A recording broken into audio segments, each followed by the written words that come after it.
Welcome back, everybody. This is QuestionMarc, and I'm here once again with my roommate. Hello. And we are back to hopefully finish the Avatar The Last Airbender Commanders now that we are on effectively part 3 of all the new legendary creatures from the set and ranking them on how excited we are to see them in Commander as commanders in particular. We left off after Ko the Face Stealer, and the next one on our list to discuss today is Lo and Lee Twin Tutors, which is 4 and a black for a legendary creature human advisor. They're a 2/2 for 5. When Lo and Lee enter, search your library for a lesson or noble card, reveal it, put it into your hand, then shuffle. Noble creatures you control and lesson spells you control have lifelink. Well, 5 mana for a 2/2 is off to a bad start, but it's a tutor in the command zone for very specific things. Which I haven't searched through all of them, but most of them aren't very good. No, I did do a search the other day, and I'm doing one right now for nobles in mono black, and let's arrange them by, let's see, by EDH rec rank. I got a bad feeling about this. Oh, actually, okay, Ayara's pretty good, especially mono black. Falconwrath Noble's alright, although usually I'd rather pay 2 mana for Blood Artist than 4 mana for Falconwrath Noble. The fact that it's a 2/2 and has flying is not super relevant compared to the ability. Flying when you're giving it lifelink, Yeah, helpful. okay, yeah, true. I would like that. Lord Skitter is more of a rat than a noble. Vampire cares about vampires. Witch King, another vampire that cares about vampires. A zombie that cares about zombies. So, as you can see from almost every noble that exists, the fact that they are a noble isn't really like. It's really just a flavor word for the most part. They synergize with whatever their other type is, if at all. So, I mean, we do have potentially some powerful options in here. Sangir Dark Baron is somewhat powerful. I don't know. And this is not true. You can't search for this one, even though he's a noble on the back. Obviously, they're supposed to be searching for Azula, basically. They are the tutors to Azula. And I'll check lessons in a second here, but honestly, I was really hoping for some real spice in the nobles, and I'm not convinced. Yeah, I'd keep checking in on this deck in a couple years. If they print a new noble or lesson, there is a chance that there is a broken combo. And Yeah, that's gonna always be the case for every potential set going forward. There might already be some combo that we haven't seen that requires a third type of card you can't guarantee you have, but there are lots of. And once you get all 3 on the battlefield, something crazy happens. So I would definitely ask in Rule 0 if I'm playing against this, is this a combo deck or not? yeah. And if it's not, then I don't particularly fear it. Yeah, I think that the place that makes most sense for this one right now is questionable. Yep. Maybe somewhere around here. Because the lessons also aren't really impressing me much here. Like, A none of little these bit more stand out. toolboxy. Not great toolbox silver Yeah. bullets, but there's at least. And of course, ranking them by EDH rank isn't very fair in this case because, these cards just having come out are not going to catch up to the ones that have existed for a couple of years for a little while. So, but that includes half of the lessons that exist so far. I'm still holding out hope that when we go back to Strixhaven next year, that we'll have more lessons and we'll maybe have Learn again. And if we do, then the value of lessons goes up quite a bit. Although my concern is that lessons have already gotten a lot better than they were. A lot better. They were mostly garbage before, like intentionally bad. Yeah, more And power so creep. if we do go back to lessons and learn in Strixhaven, there's been a big power creep.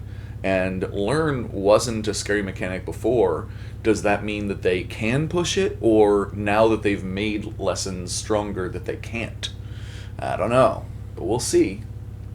So for the time being, let's say questionable. So next alphabetically is Longfang Grand Secretariat. Fang, not spelled like you'd think, because it's different language. A colorless and 2 black-green hybrid for a legendary creature human advisor. He's a 2/3. Whenever another creature you control or a land you control is put into a graveyard from the battlefield, put a +1/+1 counter on target creature you control. And I gotta admit, when I'm thinking of like how threatening this guy is, and actually how scary this guy is in the show, I was not thinking of like an uncommon of this caliber. I mean, he is a combo piece. Oh yeah? Yeah. No, Okay. there's. I mean, it does say whenever you do a thing, you do another thing. Yep. And there are multiple that let you go infinite. Okay. Creature or So- land you control effectively dies. It would be dies, except typically we don't use the word dies to represent a land, but it is the same action of going from the battlefield to the graveyard. Put a +1/+1 counter on a creature you control.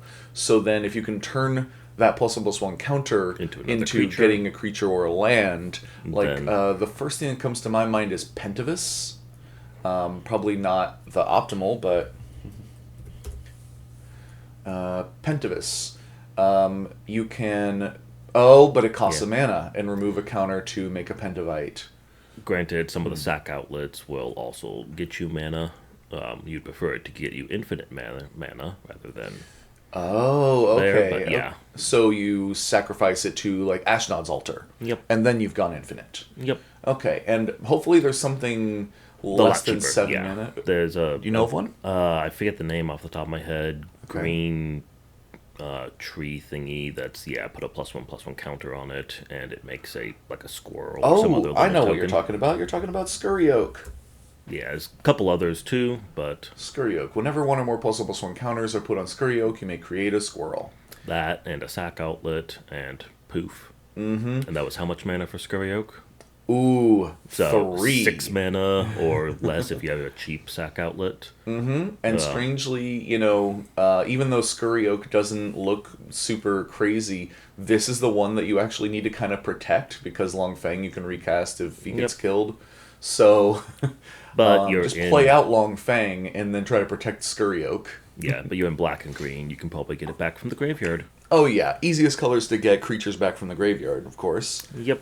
So yeah, this Mm-hmm. I'm definitely concerned with. Is this a combo in the command zone? Are you doing those shenanigans, or is it fair? Okay, yeah, this. You know what? Maybe this does end up being appropriate for the guy in that, like, at first glance, you're like, okay, you're suspicious, but like, it's I don't fine. know. But then his true power is kind of hidden a bit. Yep. You look at this, and this is not Decent impressive. flavor. Yeah. Well, okay, so then I think I got to put him up here. Yeah, that is high potential. Yeah. And by the way, I've been hearing good things about these two Angs, although I think I've been hearing about them in Standard lately. Apparently there's some combo with Ang, Swift Savior, going infinite by blinking some stuff, so if it can be done in Standard, it can be done in Commander. Yep. But going on, the next one we have on our list is My Jaded Edge, who is another uncommon. A colorless and a red for a legendary creature, human noble. She's a 1/3 for 2, but with prowess. And exhaust 3 mana, put a double strike counter on Mai. You know, a lot of a lot of exhaust abilities are ones that you wish that you could do more than once. This one, I mean, once is all you need. Yeah. Maybe if you're putting her in the 99 and you want to move the double strike counter to someone else, then it'd be nice to have multiple of them. But if you're doing that anyways, you're probably proliferating it or copying it. Strangely, the Ozolith comes to mind. of like, Isn't that +1/+1 counters only? no, I believe it's every kind of counter. Let me double check. Ozolith. No. Oh, Ozolith Shattered Spire only cares about +1/+1 counters, but the Ozolith cares about Okay. any kind of counters. So if my dies, Yep. or something like that, then you put her counter on the Ozolith, and then you can put her double strike counter onto something else. Yep. So I Bring was her thinking if you're back. She'll doing have it like again. But red black, but okay, but as a commander though, it's Voltron. It's not the best ugh. Voltron ever. Yeah, I mean, Voltron that has a temporary buff when you cast non-creature spells means that you would kind of want to storm it, right? Yeah, and then storm it 2 more times to kill the other 2 people. Yeah, and she And starts with 1 power, so you got to storm it quite a bit. yeah, no, it's not. I There's a mean, lot of Voltron commanders out there. hmm The top 5% can be powerful, but are still held back from having to kill everyone again and again. yeah, The G does not hit the bar for even just the biggest pump Voltron commanders, no, and the better ones are usually ones that also protect it or do yeah. other value and give you more colors so you can otherwise protect it.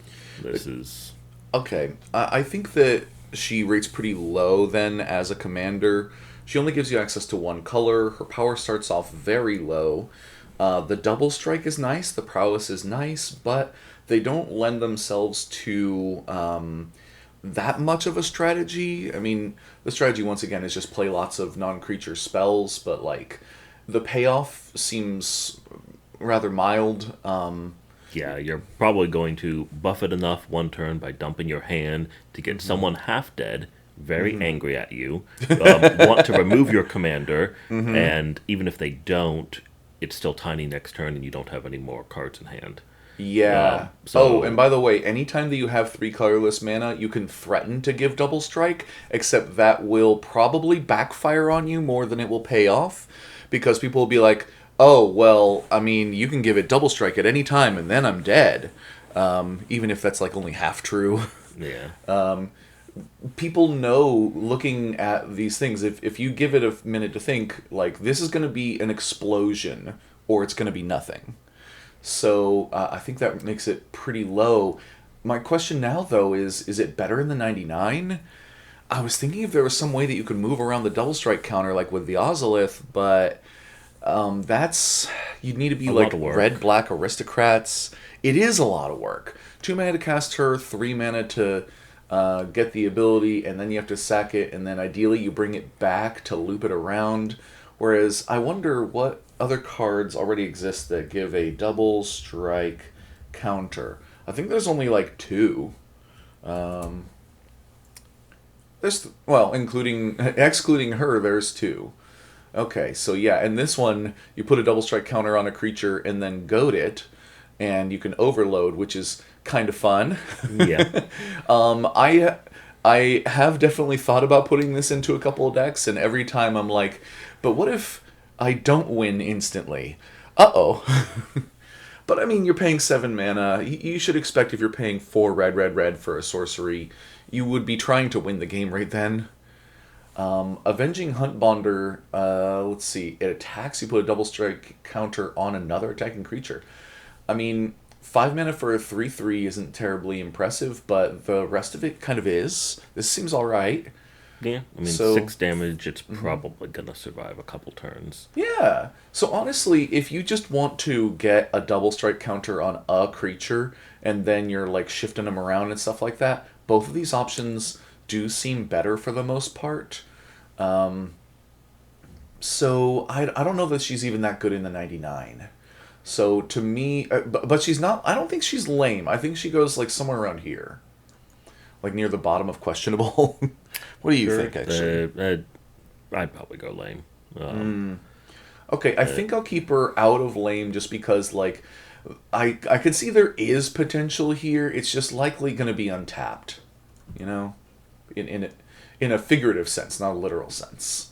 She'll be getting tapped a lot probably. It's not a euphemism. My Scornful Striker, on the other hand, is a colorless and a black for a legendary creature, Human Noble Ally. So she's now a 2 mana 2/2 with first strike, and whenever a player casts a non creature spell, they lose 2 life. Huh.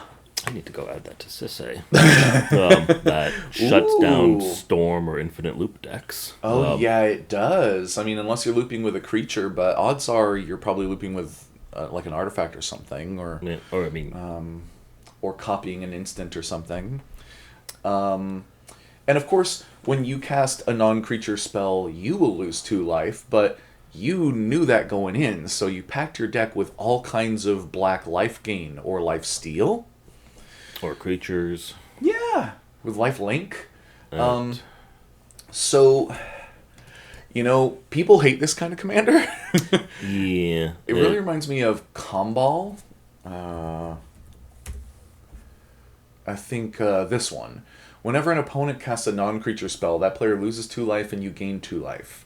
So that ability is significantly better. Yeah. You are gaining life built in, and it only affects your opponents. And it gives you another color, white, the other best life gain color, the best life gain color, and an extra toughness for only 1 mana. So it would seem like this is the better commander, upgrade, yeah. except, well, wait, no, maybe it is. I was just thinking like, see, now you can plan around it because you can play lots of small things. No, wait, that's what kills you. You can avoid playing lots of small things. Yeah, I don't know. I mean, coming out a turn faster, you just have a whole lot of life you need to make people lose with this, and it is really kind of like a secret Punisher mechanic in the sense that the Punisher mechanic is what we use in Magic for the term of this bad thing happens to your opponent unless they choose for a different bad thing to happen. And so they'll always choose the less bad thing for them. Or at least you can presume that, They'll try. So in this case, it's they'll cast a non-creature spell and lose 2 life, or they won't and they won't. So they are calculating how much life they think they can afford to pay. And so I guess the deck is around like making it more dangerous for them to do that than they think. Sneaking some in early, and then you would want a long game. Black control isn't the best colors for that. Yeah, I mean, we have a few good tools from Grey Merchant of Asphodel to what am I thinking of that makes people lose life equal to the amount of life they lost every turn? There's a couple of things that do it. Yeah. It's still slow, not exactly an even bleed across everyone. So you're gonna have one person who's gonna lose 4 turns before the others, and will start throwing everything at you. Maybe you have a lot of creatures to block.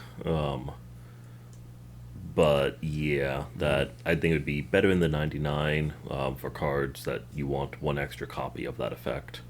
And now you have 1 extra copy. Okay, well, Wound Reflection was one thing I was thinking, but Wound Reflecting 2 life Yeah. is not impressive. If your opponents are playing multiple spells a turn, then that's something different. One really weird thing that you could do that I'm thinking of here is, what is it called? There's an artifact that costs 2 mana that makes everyone's spells cheaper. um, let's see, colorless, Even if you mana go value of group 2. hug, though. What? Even if you go group hug, they still get to choose. I mean, this is kind of funny to me that it will just encourage your opponents to cast more spells. How maybe it would be fun to build mono black group hug where it's like, hey, I'm gonna help you guys cast spells. Hey, I'm gonna help you guys draw cards. You're gonna lose life when you do these things. And then the rest of the deck is just control from Gary to what is the name of the creature with extort who cares about swamps? I'm not remembering names today for some reason. There's only a couple of creatures. Cryptghast is who I'm thinking of. This would be a great deck for Cryptghast. When you tap a swamp, you get an extra black, and it has Extort, so all of your spells, you can pay an additional black in order to drain your opponents for life. And the way that Extort works is unlike how most modern mechanics work. Your opponents each lose 1 life, and then you gain that much, the total that was lost, so 3 in this case. So Cryptghast, and actually, if I was playing I'd probably play all 5 of these. That one technically doesn't have Extort, it just has Extort. Wait a second. No, maybe I would play this one too. I actually kind of love this spell in Mono Black. Have you seen it before? No. Okay, black, black, black, black for a sorcery. When you cast this spell, any player may pay half their life rounded up. If a player does, counter temporal extortion. But if they don't, take an extra turn after this one. I kind of love this spell as it is one of the most powerful Punisher cards. It is, once again, a Punisher card. So your opponents, if someone is willing to take the 20 off the dome, but somebody probably is. And then that person will be the hero and you'll be the villain. And then you're not going to do too much with your extra turn. Well, with your extra turn, you're potentially playing what are you doing? Well, your opponents aren't casting any more extra spells on that extra turn. Oh, they could have yeah. done. And so you don't gain extra value there. Sure, you have 99 other cards in the deck that you can play, but... I mean, you definitely are going to be running like Exsanguinate and Torrent of Hellfire and stuff like that. But at that point, it starts to morph into a more traditional mono black deck, go big black deck, with an interesting just extra little tax thing there. I do see some potential here, but I don't know about high potential. No. Here's what I'm going to say. Top of questionable. All right? I think it is questionable, but it might actually be kind of fun to be like a villain kind of group hug deck of like, I dare you to cast your spells. It's funny to say, it's fun to speculate, but then maybe in actual practice, if the deck is good, then everyone hates it. Yeah. So, don't build this one in paper right away, I would say. Maybe, practice this a little bit, maybe proxy it or something. Make sure that, assuming that you just love Mai and want to build a deck around her, this is definitely the one out of the two. But it's more interesting than the other. But I gotta move on. Master Paku is colorless and a blue. I keep saying colorless. It's generic mana now. I need to get that through my head. Colorless means the diamond, and that does matter sometimes. Legendary creature, human advisor, ally. He's a 1/3 with prowess, and when Master Paku becomes tapped, target player mills X cards, where X is the number of lesson cards in your graveyard. I do definitely appreciate the variety of ways that lessons are being used in this set. And even in mono blue, there are enough lessons that you can consistently have a few, but target player mills X cards. Okay, I would assume then that you're going to spend at least half of those triggers aiming at yourself. I think this is a self-mill deck. That might be better than, trying to mill everyone else out. There's... Self-mill's still not the highest tier strategy. And there's, I think, better ways to do that. There you are, Gran. I'm sorry, I'm just noticing whenever Gran becomes tapped, you kind of sort of mill. And whenever Master Paku becomes tapped, you mill. And it's a mono blue commander that cares about lessons, and she's a mono blue commander that cares about lessons. And also, do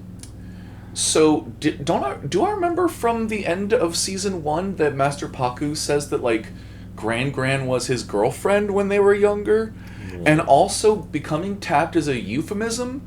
So, oh no, we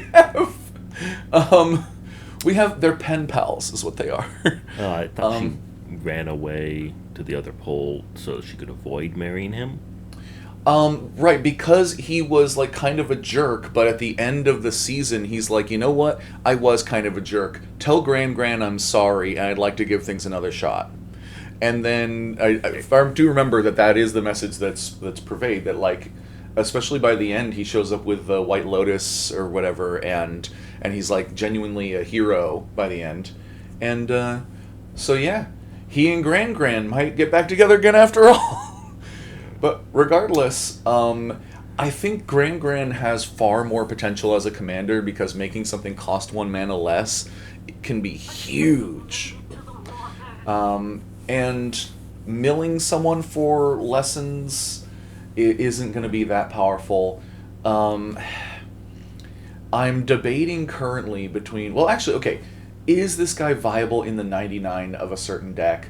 Maybe viable in the 99 of a Gran deck.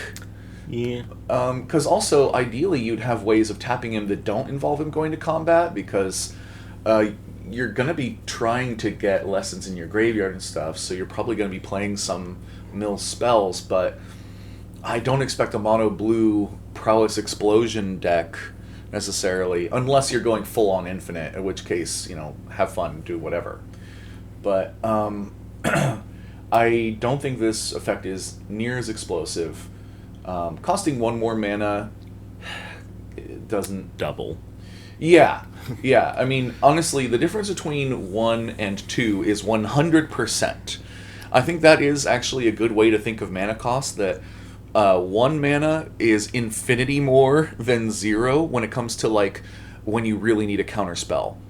If you have 1 mana, that is so much more than 0, and 0 is so valuable. It's infinity more valuable than 1. And similar thing here, that, yeah, if you're trying to do some kind of mono blue combo with like lessons in your graveyard, Grand's clearly better. So, okay, does he have a place in the 99 or something? Mono or blue self mill decks are very popular, but they aren't doing it in like bits and pieces. Yeah. They're doing it all at once or not at all. So I don't think he's a useful contributor. As a commander, he. Well, okay, where would you put him? I'm curious. I'd probably put him in lame. Okay. I think I'll lean on your side on this one here. I think he might be like the top of lame. And it's mostly going to be because like prowess on a guy like this is not very impressive, and the whole milling your opponents is worthless. You're never going to have enough lessons for that to matter. Wait a second. Did we consider untap shenanigans? Tap untap shenanigans? It's still 1 time each per card, and yeah. I mean, if you're going to be doing that, maybe do Gran or somebody else. And you're playing mono blue. Yeah. Okay.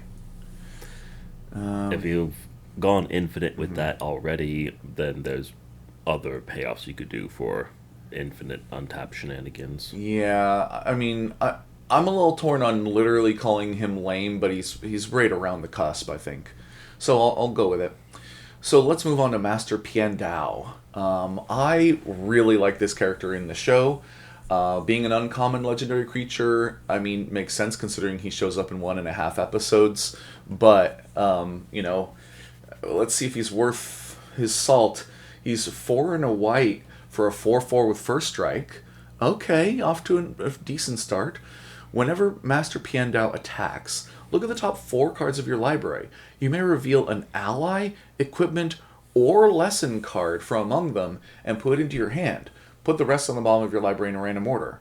And I gotta tell you, I kind of like this, except that it doesn't start until after you've put 5 mana in. As a commander, I think this is bad. It's just too slow. It's next turn, and yeah, I mean, it's draw 1 card a turn, but there are cards that are your commander in multiple colors that say draw a lot more than 1 card a turn. Yeah, I mean, this is another case where being mono white does, really hold you back, because of course, how many multicolor ally commanders have we seen now? There are a lot better options. Even in mono white, there are better options for ally commanders. but he also cares about equipment, and he also cares about lessons. Now, usually you're building an ally deck or a lesson deck or an equipment deck.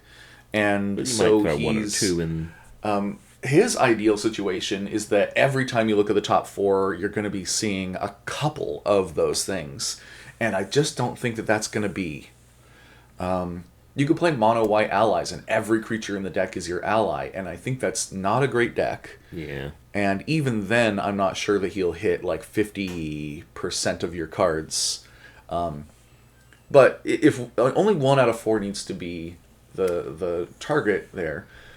But I'm not sure what's the optimal way to build this guy. It's probably with a couple of the best lessons, a few of the best allies, and some of the best equipment, a mixture of all three. Probably leaning a little bit more heavily on either the equipment or the allies, but yeah. Yeah, I mean, I've always loved the equipment. If equipment is decent, then you can make kind of any creature a threat, and when that creature dies, a lot of the threat can be passed on to the next creature and the next creature, so the average power of your creatures individually can afford to be a little lower, meaning that a lot of allies might be viable that wouldn't otherwise. But regardless of any of that, honestly, I kind of love the ability. It's just that he costs 5 and then has to attack before you get your first trigger of it, and that's just too late. And also playing mono white, if he was like white red and he cost like 1 mana less, he becomes exponentially better to me. Or 2 mana less and be smaller. 4/4 is a lot bigger than you need for an effect like this. Excuse me. Unfortunately, I don't edit my videos. Because it requires a whole lot more work than no editing. Going from 0 to 1 is like infinity more, after all. Yep. But I think that that's all, honestly, all why he is an uncommon. If he cost a little less mana and was a little smaller, if he had haste, another color, if he was a little better in any of these ways, I think he would be a pretty neat commander, but he would also not be an uncommon. So, as it stands, I don't think he's lame, because I do still see some potential there, but I think we're once again looking at somebody who's like questionable, maybe towards the bottom. Sure. Because, once again, you compare it to some of the things that are in the lame category, and they just don't have the potential there. He kind of does, but honestly, your best bet is probably your Lightning Greaves kind of thing. Ramp into him a little bit, find a way of giving him haste or something. That's going to be big. Good luck. He's probably not going to be that exciting. He'll probably just be like a white deck that can draw cards all of a sudden. Now, Momo Friendly Flyer. This is one of 3 Momos, I think. And it's 1 mana, 1 white for a legendary creature Lemur Bat ally. He's a 1/1 with flying. The first non-lemur creature spell with flying you cast during each of your turns costs 1 less to cast. I may have to wrap my head around that in a minute. And whenever another creature you control with flying enters, Momo gets +1/+1 until end of turn. I like that we have a 1 mana 1/1 flying ally. It has other text, though. Yep. It's a mana discount for flying stuff. With the exception of they can't be lemurs. That's like 2 other Momos. And some changelings. Yeah. There's a couple of changelings. Sure. And I guess if this is to be your commander, actually making a cost reduction of 1 mana to all of your flyers. Wait a second. Hold on. It's only 1 per turn. Oh, the first one per turn. Tempest Hawk. I forgot that it isn't 2 mana. It's 3 mana. Yep. Okay, but a 3 mana 2/2 flyer is very much like a common, and then it has other text on it. In this case, the other text is draw a card, but that card is Tempest Hawk. Yep. Which means you don't run out of them. That does seem pretty good for a Tempest Hawk commander. I have seen people online talking about it. It's the discount's only 1 per turn. Yeah. So not huge, But, Tempest Hawk isn't necessarily like some of those other rats and stuff where you want to play 30 of them. Tempest Hawk does make a little more sense as like a dozen or so. With my Tempest Hawk deck, I win with like 10 of them. Yeah, because you can search for them, so you don't need to play, almost every spell in your deck is Tempest Hawk. And that way, you could have a deck where every turn it casts a Tempest Hawk for a discounted rate, and then has some mana left over for other things. Yeah, and starting super early, it's turn 2, doing a Tempest Hawk. Does let you snowball faster than my Tempest Hawk deck. Yeah, that's getting off to an early start can be a big deal, and that's really consistent too. If you're playing more than a dozen Tempest Hawks, you can easily mulligan until you have a Tempest Hawk in every hand, and a white mana source, of course, or a couple. Momo every game, you get out a Tempest Hawk every game on turn 2, while buffing Momo an entire +1. Now, it is really unfortunate that that's only a temporary buff. Yeah, although if you're doing every mana. turn, that's at least Momo hitting for 2. If you're winning on turn 10 with this, that is killing someone with commander damage. I'm thinking also about a lot of other ways that you can make 1/1 flyers or just flying tokens in white for pretty cheap. This is the cheapest way that I can think of that you can make as many white creatures, flying creatures as possible, but it's not the most efficient one. That's a different Pegasus one. The make Pegasus equal to your life total. Okay, I mean, we're starting wanted to play that. We're starting at 1 mana, and I was thinking, this is going to be the low to the ground. We might top the curve at 4 mana, and then you're like, also, let's throw in a 10 mana sorcery. Sometimes Again, you get flooded, ladies and gentlemen. But, yeah. Or, I don't know, maybe there's a way to sneak this in there somehow, but, I've not been able to put that in many decks. Yeah, Still want to. no. Okay, what about creatures you control with flying and in mono white and EDH rack rank?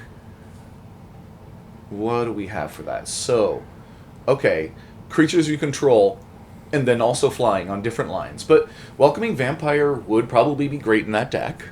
Yep. Saphara Sky's Blade would be great in that deck.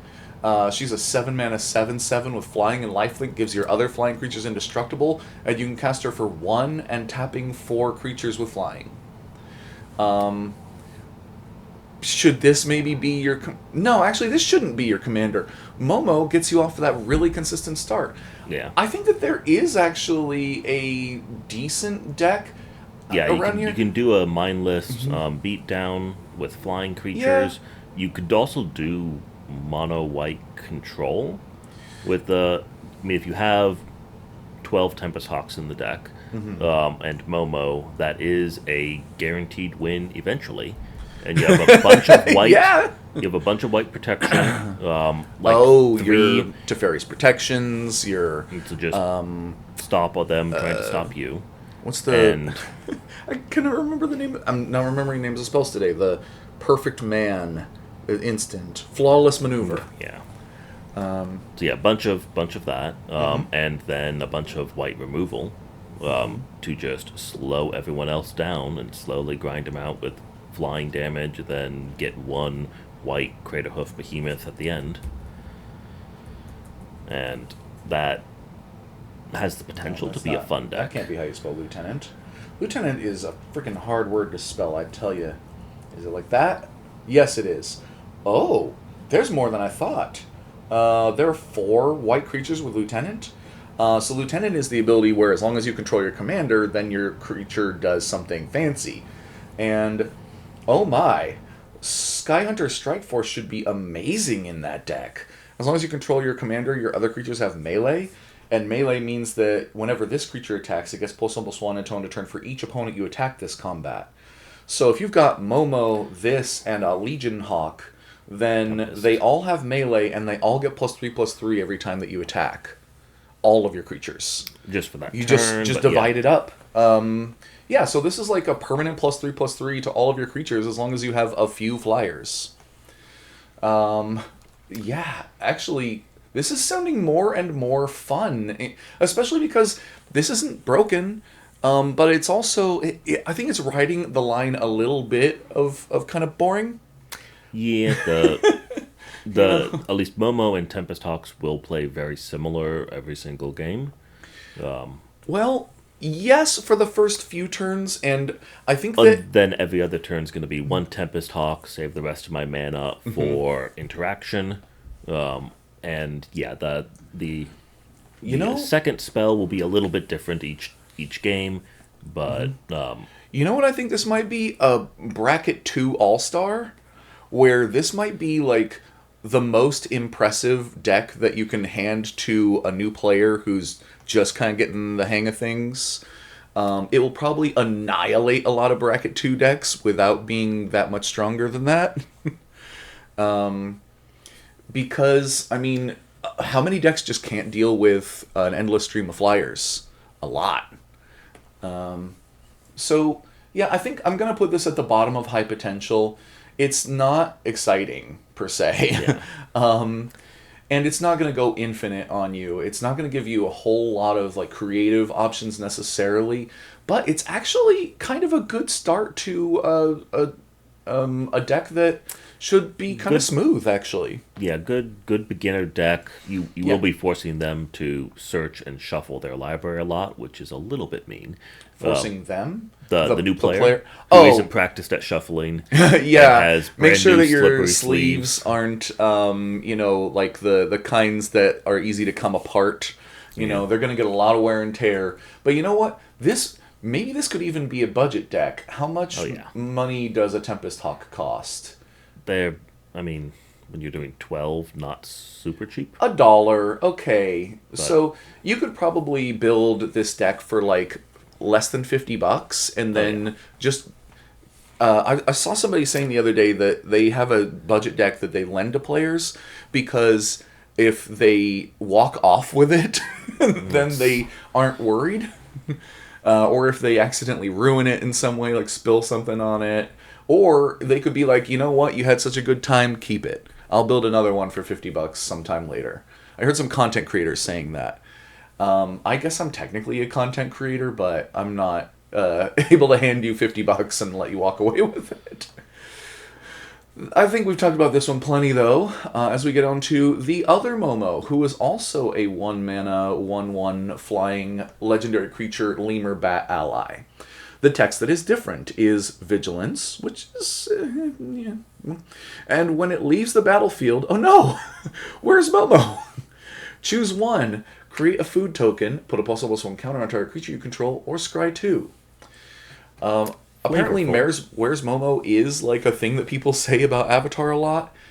And while my first instinct was, oh no, Momo dies and you have to like do it again or something. No, it's clearly for flickering. Yeah. For airbending in particular.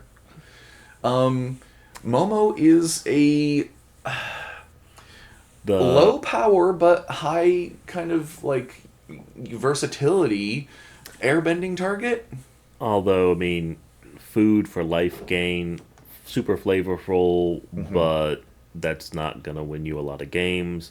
A single +1/+1 counter on one creature every time you flicker isn't worth 2 mana for a flicker spell. And scrying, if you're looping it, maybe, but then that still requires one more card to draw the best card from your deck. It just if I had a flicker deck, he would not be the best choice to flicker most of the time. Okay, so Flicker is already a like archetype that narrows you down, a fair amount, but then he won't even go into the majority of Flicker decks that include white. I don't think he's going in Brago. I don't think he's going in Rune of the Hidden Realms. However, okay, I looked up ally cards that trigger on something on entering. And I was thinking about stuff like Ondu Cleric. Whenever he or another ally enters under your control, you gain life equal to the number of allies you control. And so, if you are doing an airbending thing, you know what? Probably good in an airbending master deck. You know, where whenever one of your creatures leaves the battlefield without dying, you get experience, and then you make allies. Put this guy in the 99, you're going to gain a bajillion life. Put this guy in, you'll get protection from every color every turn. This one's actually really good. The South Pole Voyager. You draw a card the second time it triggers, which is pretty good as a 2-mana 2/2 that can repeatedly draw you a card in mono white. Of course, we are starting to see more and more ways, even in mono white, of drawing like a card if you jump through a little hoop, and I think that this is a solid inclusion in that. It's no Esper Sentinel, but, you know, maybe for standard, maybe for certain, ally-themed decks.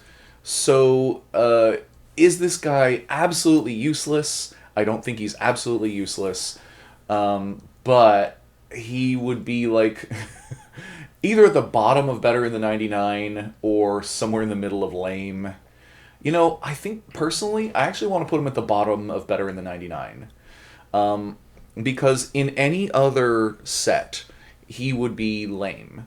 But I think specifically since we do have a few airbending ally-themed commanders, probably more than one Aang that cares about both airbending and allies, I could see him actually reasonably be making the 99 in those. And mostly for the scry, so that you have, like, the card selection, you know? So you can just find other things. Yeah, I'd spend one more mana to get a draw a card rather than scry, but... Okay, yeah. I wonder, you know, compare it to Charming Prince. What's the Flicker ETB?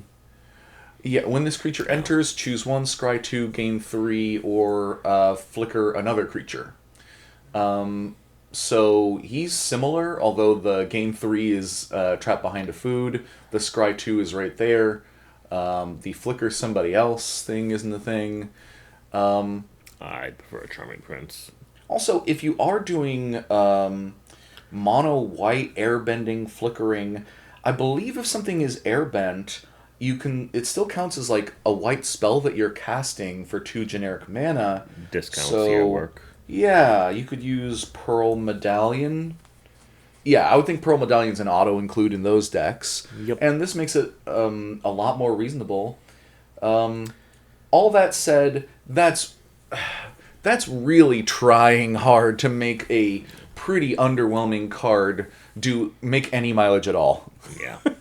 So I do think that there's a deck for this, but it's only a couple. And it's not the other Momo one. Yeah, it doesn't actually go in the other Momo deck, really. Which is a little sad. You can't have a friend.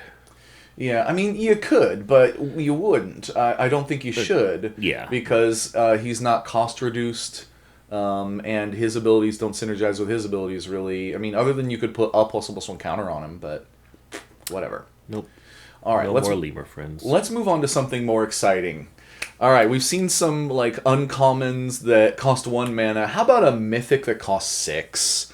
Instead of the little pet that just isn't in half the episodes because there's nothing for him to do, how about the main antagonist of the entire franchise, the final boss, Ozai the Phoenix King? For 2 generic, 2 black, 2 red, he's a legendary creature, human noble. He's a 7/7 for 6. With trample, firebending 4, haste.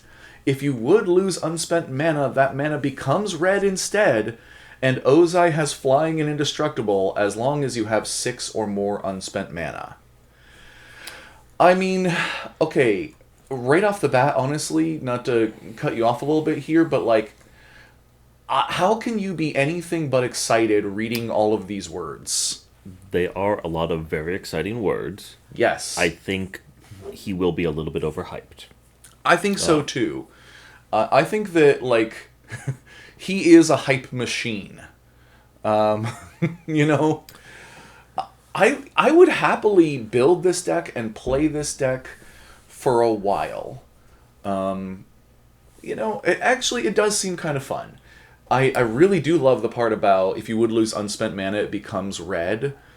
So it's kind of like what's the old green commander that does that? Omnath.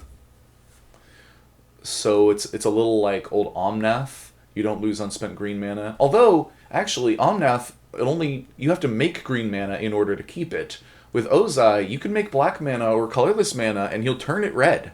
Yeah. And it plugs the gap of firebending. How firebending normally only lasts through combat. Now it lasts to your second main. It lasts to your opponent's turns. But he doesn't have the benefit of a card like Electro, which we've been seeing a lot of people talking about Electro recently. You don't lose unspent red mana, okay, but when Electro leaves, you can pay X, and if you do X damage to a player. So if you float a whole bunch of mana and then someone kills Electro, you at least get a big old fireball out of it. Yeah. But if you float a whole bunch of mana with Ozai, you better have a spell to spend that on because he doesn't have an outlet. Yeah, and if anything, he encourages you to bank at least 6. And a 6-cost card that also is going to want you to keep 6 mana floating at all times that's a 12-cost card. And that's a lot of mana. Although he makes 4 when he attacks. Sure. And okay. he's got haste. So he attacks the turn that he drops. So he's only an 8-cost card then. That's still not beating the vanilla test. And I think that's a trap then, because you will be tempted to just leave that 6 floating at all times. And yeah, people remove him and you didn't draw the right instant spell. Or you just keep 6 mana and an instant spell sitting in your hand and no one removes him, and then that's like you never drew or played that, never got that mana.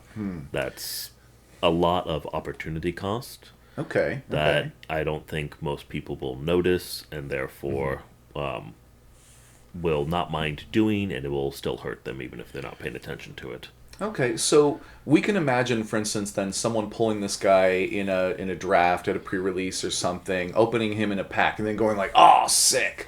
Maybe one of these other versions, like this one or something, going like, "Oh, amazing! I'm gonna build a Firelord deck," and then they build it, and then they cast Ozai, and they feel like a god for like 5 seconds, and then everything falls apart and they get annihilated.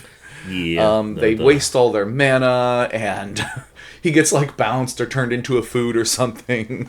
I can imagine, the fall can be really hard on this guy. Yep. But I think also then, because that's the trap, right? Yeah.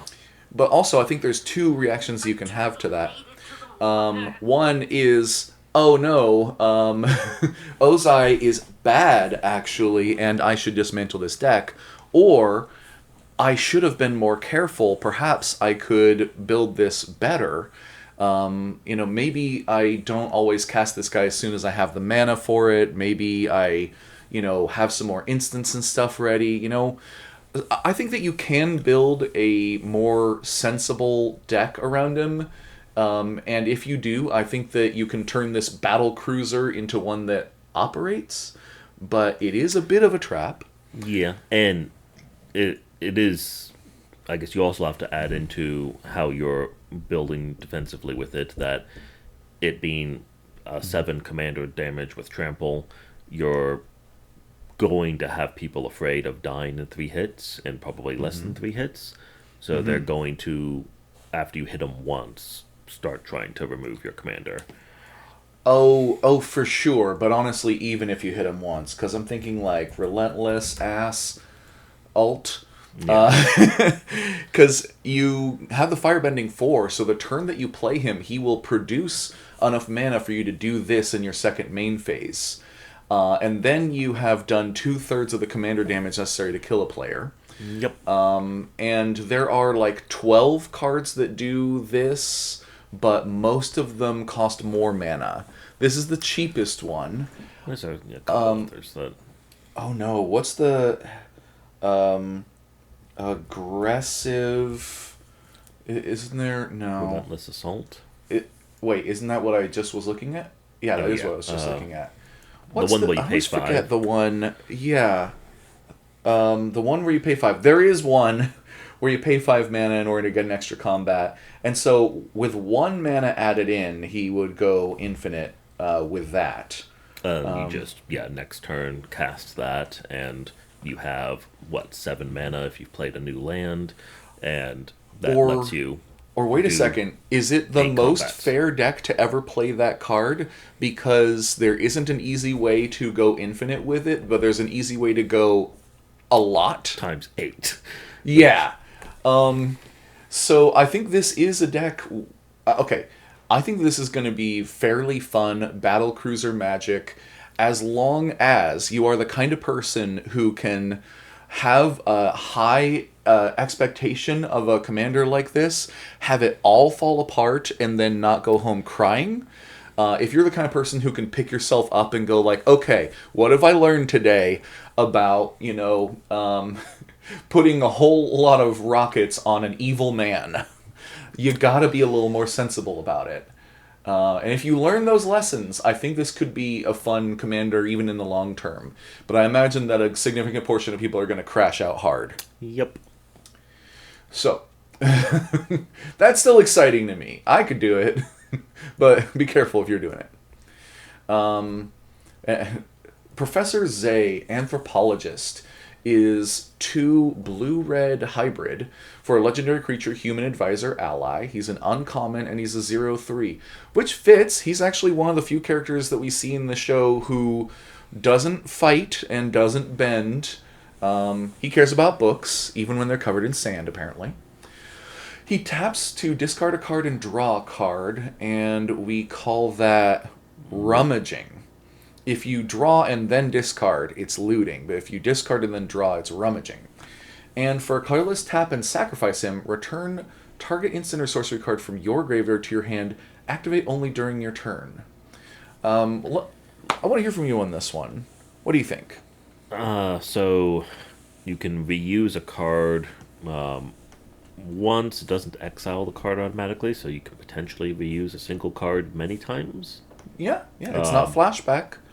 You just get it back in your hand. So once a turn, that could turn pretty powerful. Just a toolbox. All I need is to have drawn 1 removal card, or 1 counterspell, and now I always have a counterspell in my hand. Yeah, okay. And you can sack him for 1 mana. Both of these effects are instant speed, so you probably want to keep both of them up until the end of your opponent's turn. No, it says his you can only do it shoot. during his turn.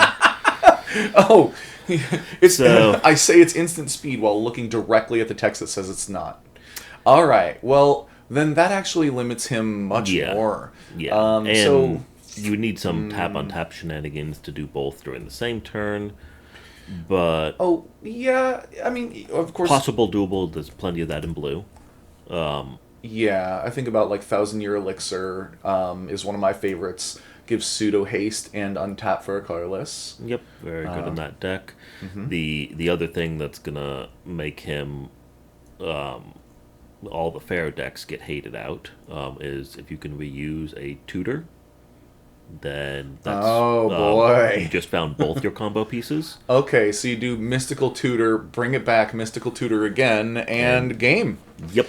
And that's when you get your commander out on turn 2, and that's going to lead to a potentially very fast deck that just needs to have the commander and removed and or the stuff counterspelled. But even if you counterspell the tutor, it ends up in the graveyard, and he can get it back later.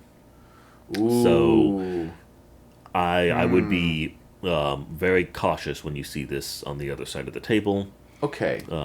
I think this guy is like actually a pretty decent role player in the 99, where if you are doing a deck that wants to do some self-mill, that wants to do some looting and rummaging and stuff like that, he's probably a pretty decent guy at that job. But then if he's your commander, then it sounds like you are either super sweaty and doing tutors and infinite combos for days, or it is not worth doing. You could do a toolbox, a slower toolbox. You think? I mean, it's I the suppose. play him and sacrifice him next turn, play him again, sacrifice him next turn. Okay, and then would you say this guy maybe has high potential? it has super high potential for Okay. sweatiness, for non-sweatiness, has medium high potential. Okay. All right, well, then I'll put him above Momo here. All right. You know, then he's better than I thought. I looked at him and I'm like, you know what, this guy's not that threatening, but you know what? He's not that threatening until you put threatening cards in the deck, and then he does them more. Yes. So, uh-oh. I predict, that people who haven't watched this will play against him, go, oh, that looks, fair or less, Yeah. and then get comboed out and go, oh. Yeah, just watch yourself when it comes to tutors. I personally think that that we should still have a rule or a guideline on the books about like few tutors in lower brackets. Personally, I would be in favor of very few to no tutors, even all the way up to bracket 3. But in bracket 2, I don't know. Well, turn base, he would still get removed from bracket 2s and 3s because as long as you draw a tutor, you can get your 2-card combo on turn, 4? Yeah. Oh, and you know what? Most of the tutors that he's broken with are game changers. Even the non-broken ones, if you just want to throw 20 tutors in there. You know what? Gamble would be fun. But Mystical Tutor and no, you can't play Mystical Teachings. Actually, how many tutors are there in Mono Blue? There's still quite a few. Especially for artifacts or Fabricate, something, Trinket Mage. I don't know. the No, those are not instants and sorceries. Well, But yeah, the fact that you could do the combo super fast Yeah. means that at least if you're doing the new bracket systems as they're written, he wouldn't be able to be a bracket 2 or 3 because you can do that combo on turn 4 or 5 if you built the deck slow and clunky. okay. All right, so interesting. More interesting than I thought, especially for an uncommon. But let's go on to Ran and Shaw. I forgot that they had names. But they are 3 and 2 red for a legendary creature dragon. They're a 4/4 with flying and firebending 2. When Ran and Shaw enter, if you cast them and there are 3 or more dragon and or lesson cards in your graveyard, create a token that's a copy of Ran and Shaw except it's not legendary. And for 4 mana, including 3 generic and a red, dragons you control get +2/+0 until end of turn. Okay. I tell you Thematic. what? Thematic. The Okay. needing Yeah. lessons fits with them in the from that episode. Yeah, absolutely. And I'm glad that they didn't do what they call parasitic design, which is that they didn't make it just lessons, though. They made it lessons and or dragons. And to me, that opens up a huge amount of I don't know about variety, but like possibilities. Yeah. As if it just said lessons, I'm not sure if it would be viable. I mean, you'd have to build a lesson deck Yeah. where your commander is 2 dragons, and that's okay. But that's But probably not dragons gonna. are better than lessons. Dragons are usually better than lessons. Which would you rather have, a textbook or a dragon? Turns out dragons are good and popular. And in a dragon deck, I would say this isn't that great in the average dragon deck.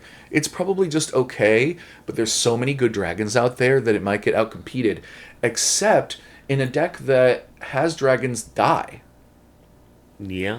If you are playing like black-red dragons or Jund dragons, who am I thinking of here? I'm thinking of there's like Karthus, but it's spelled weird, so it's probably not. Oh yeah, 2 R's in Karthus.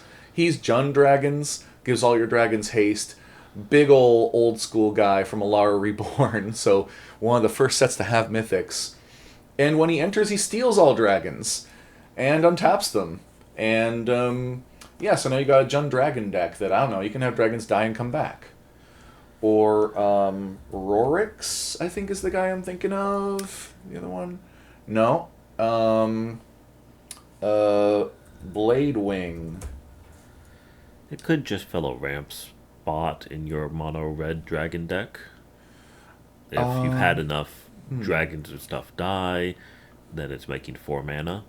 That's okay. Well, it's an enter trigger where it cares about the graveyard. So that means that if you already have the graveyard with a few dragons in it, excellent. And if you Yeah. don't, then it won't help to get them there later. But a 5 mana for a 4/4 flying firebending 2 with that ability, I think is more like an uncommon that might not make the 99.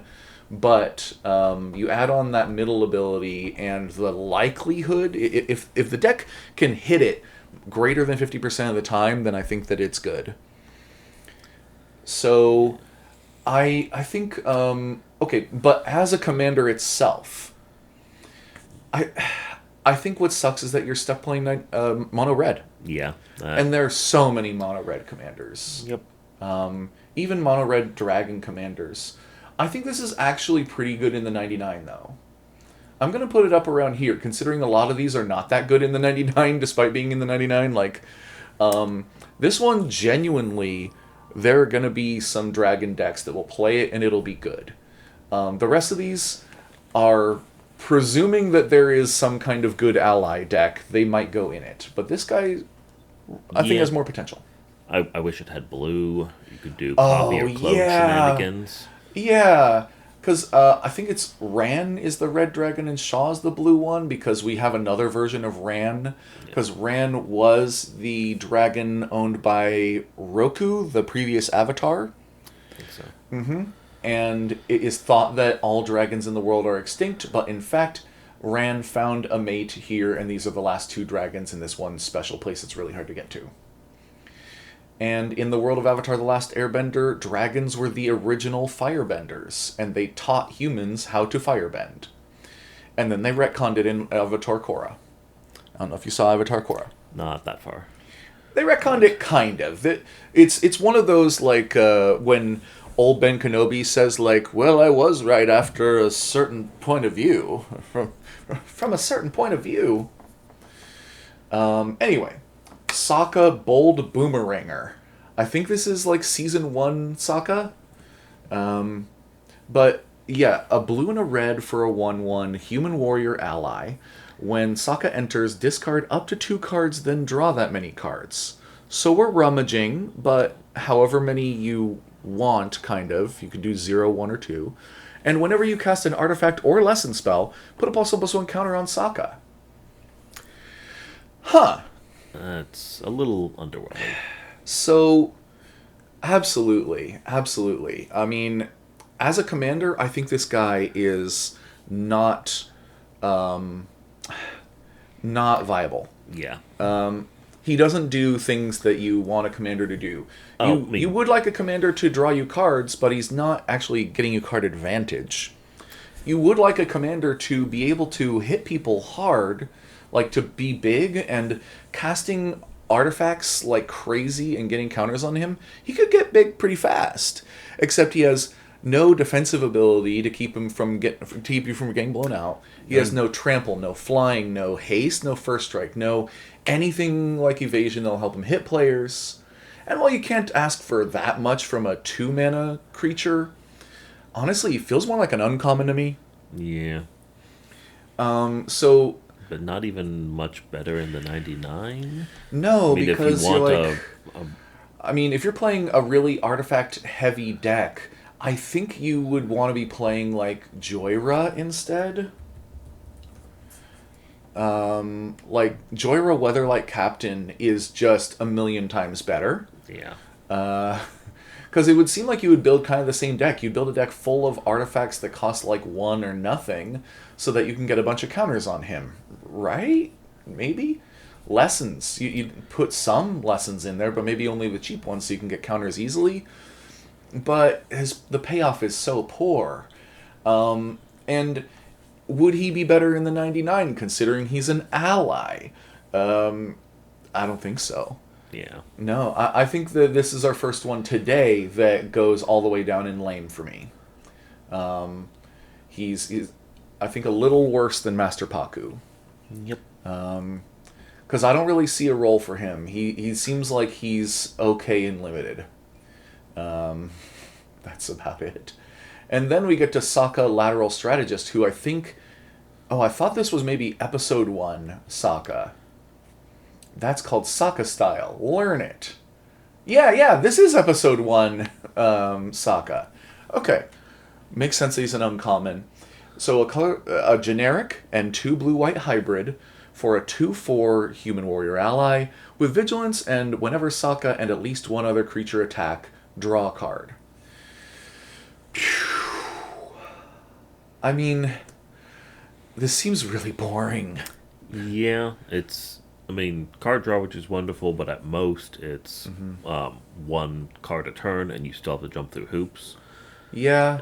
The 2/4, he'll survive a couple of turns, and then you'll need to do something to give him evasion. You know when this is exciting is if they change the hybrid mana rule like they've been talking about, and you can play him in a mono white deck. Then drawing another way of drawing a card every turn. This is a pretty solid one. 3 mana 2/4 vigilance that draws a card if you attack with one other creature. In mono white, I think that's like quite good. In mono blue, it's not, because you can play 10 cards that will do better for like 1 more mana. Like Enduring Curiosity, I think is what I'm thinking of. No, apparently not. Is it not Enduring? The new draw a card whenever you hit someone in the face. Yeah, it's like a Curious Cat. Yep. Enduring something protection. else? Oh, shoot. I have it in my new elf deck. Enduring... Yeah, did I just spell Curiosity wrong or something? Possibly. I must have spelled Curiosity wrong. My bad. Well, in any case, this kitty... and the roommate has his kitty on him right now. The kitty's name is Mab, right? Queen of Air and Darkness. Okay. And she may be purring, but she's a little on the quiet side. Yep. She's not as noisy as the other kitty. But this kitty here, Enduring Curiosity, for 1 more mana, is way better in blue than Sokka is in blue. Can't play it as your commander. No. But yes, there's like 4 things that do that. That's one of the best ones because it has flash, and even if they kill it, it comes back. Yep, and it is a creature that can trigger itself until it dies. So, but because it dies and comes back, honestly, this is one I'd probably cast at the end of someone's turn and then start attacking every turn until it dies in combat, and then you still have better than the Coastal Piracy that you could have played. And the important thing here compared to Sokka is that it will... Okay, you do have to deal combat damage to a player, but it means that you can trigger this multiple times in a turn. Yeah. So the same kind of deck that you would be trying to attack with a bunch of creatures, if you hit Enduring Curiosity, would be better. Yeah. So, is this a deck where you play this as a commander and then you have all the Enduring Curiosity effects in the 99? I think that's just kind of a worse version of something else. Yeah. Yeah. Is this guy... I'm trying to do him the most benefits that I can, and yet I feel like he's probably around here. Yeah. You know, once again, near the top of lane, because I can kind of see some potential here. But unless you can play this guy in mono white, I think he's going to be outclassed by most things, including other commanders you could be playing. Yep. So, then we're on to Sokka, Tenacious Tactician. This is his final form. Sokka is genuinely intimidating, and he has no right to be. I think this is actually the Day of the Black Sun, where he's leading an attack force. But for a generic, a blue, a red, and a white, so we have Jeskai colors. He's a legendary creature, human warrior ally. He's a 3/3 with menace and prowess. Sokka with menace. Dang, Sokka. Other allies you control have menace and prowess, And whenever you cast a non-creature spell, you create a 1/1 white ally creature token. I've got feelings, but what do you But think? so yeah, one of the good ally tribal commanders, Yeah. and With that right off the bat, I'm leaning towards like right around here. I think that he is one of the best ally commanders, maybe even the best. What I'm worried about, though, is that it might be splitting your attention between allies and prowess a bit. You gotta be careful of that. yeah, Oh, and the bookkeeping. Right, that was the number one thing I was concerned about. And someone was like, what are you talking about, bookkeeping? Well, I'm talking about these allies will have prowess, and he has prowess. And so, say you cast a sorcery, and you trigger Sokka twice. And one of those triggers is to do prowess, and the other one is to make the ally. You give Sokka +1, you make the ally. Now that ally has prowess. You cast another sorcery. Now Sokka will have 2 bonuses from prowess. Your first ally will have 1 bonus from prowess. Then you'll make another ally that has prowess. And if you cast a third one, you'll have 3 ally tokens and Sokka, who is also an ally, with 3 different amounts of prowess triggers that they've had this turn. But they're all summoning 6, so then you pass to the next turn, and the next turn you do the same thing again, because of course you want to trigger his ability for prowess and for making allies as many times as possible. So you're playing as many like 1-mana cantrips and stuff as possible, and then you end up with an army of allies that have summoning sickness, and an army of allies that don't have summoning sickness, and all the summoning sick ones have different amounts of prowess on them. the And keeping track of the different sized creature tokens that you control that are otherwise identical is a nightmare. yeah, definitely will be a lot harder if you don't organize your board well.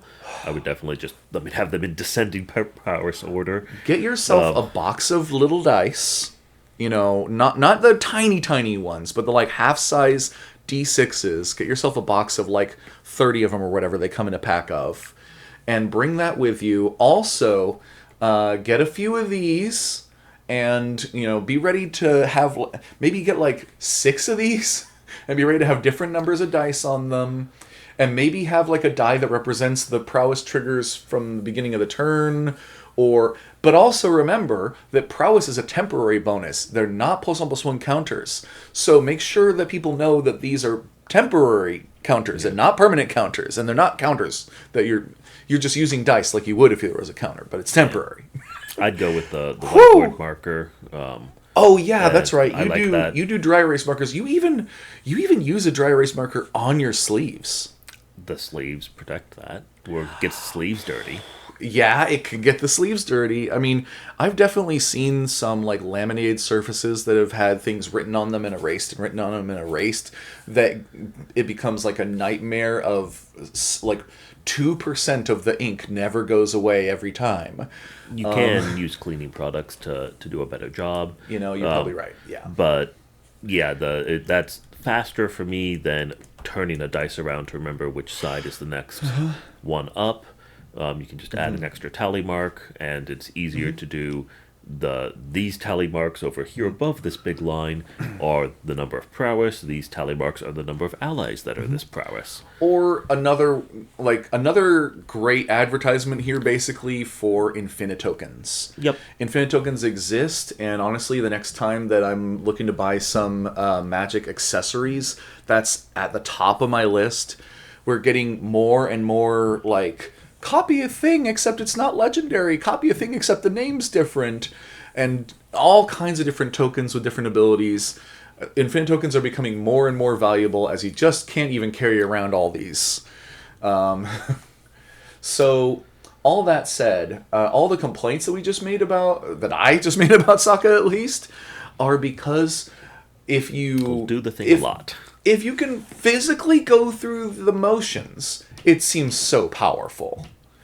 You're going to build an army of allies so easy. You're going to be able to put in a handful of the best ally triggers to trigger a whole bunch of times, give them all evasion and buffs. It seems like it is a very high floor. The ceiling isn't as high, so I'm not. It would be harder to make this a bracket 4 deck. Yeah, actually, I see this as definitely bracket 3 potential. Yep. Because you're probably not going to be like going infinite with it, but you're going to be building a pretty big army, swinging with partial evasion, and if you like combat math, boy howdy, you're going to be doing combat math for days. You're going to be so good at arithmetic. And there'll be at least one person that builds this deck. Refuses to keep track of their prowess and just says that's for the blockers, and their opponents have a horrible time. Oh no, it's like, all right, I'm attacking you with 7 allies and Sokka, and you're like, okay, and how much of a bonus do they got? Like, I don't know, I think I cast like 3 spells this turn. I'm like, no, dude, it's so important. It's so important that you know how many. And also, didn't you cast a spell that gave them haste, so some of them came out this turn? Oh no. Yeah, because you're probably playing Expedite in here, the 1 mana red spell that draws a card and gives a creature haste. Yep, very rude to go, okay, so I'm about to cast spells, you guys do the math and keep track. I'm not going to. By the way, don't forget, all of your mana rocks, your signets, your talismans, they all trigger prowess. So you can ramp while making an army and buffing your commander. Yep. Oh, I want to be, you know what? I've almost talked myself into the most, like, fidgety deck that I've ever built. Yeah, you could do this. If I pull them, I might do it. You could do this with no other ally cards and just a bunch of 1 mana blue cantrips and mana rocks. I probably would play a few allies, but you're absolutely right that you could. You don't have to. I'd probably play like the 5 best ally creatures, and then that's all of them. But let's move on. To Suki, Courageous Rescuer. This is also her final form. I kind of love when she shows up in like the last episode and she like takes out a couple of enemy ships and is like, "Hey everybody, I'm here too." Like, oh, cool. So for a generic and 2 white, she's a legendary creature, human warrior ally. She's a 2/4 for 3. Other creatures you control get +1/+0. Because unlike a lot of other white characters, she isn't like buffing their toughness. She isn't protecting people in the traditional sense. She's a warrior. She's here to kick some ass. And whenever another permanent you control leaves the battlefield during your turn, create a 1/1 ally creature token. This ability triggers only once each turn, and I'm out.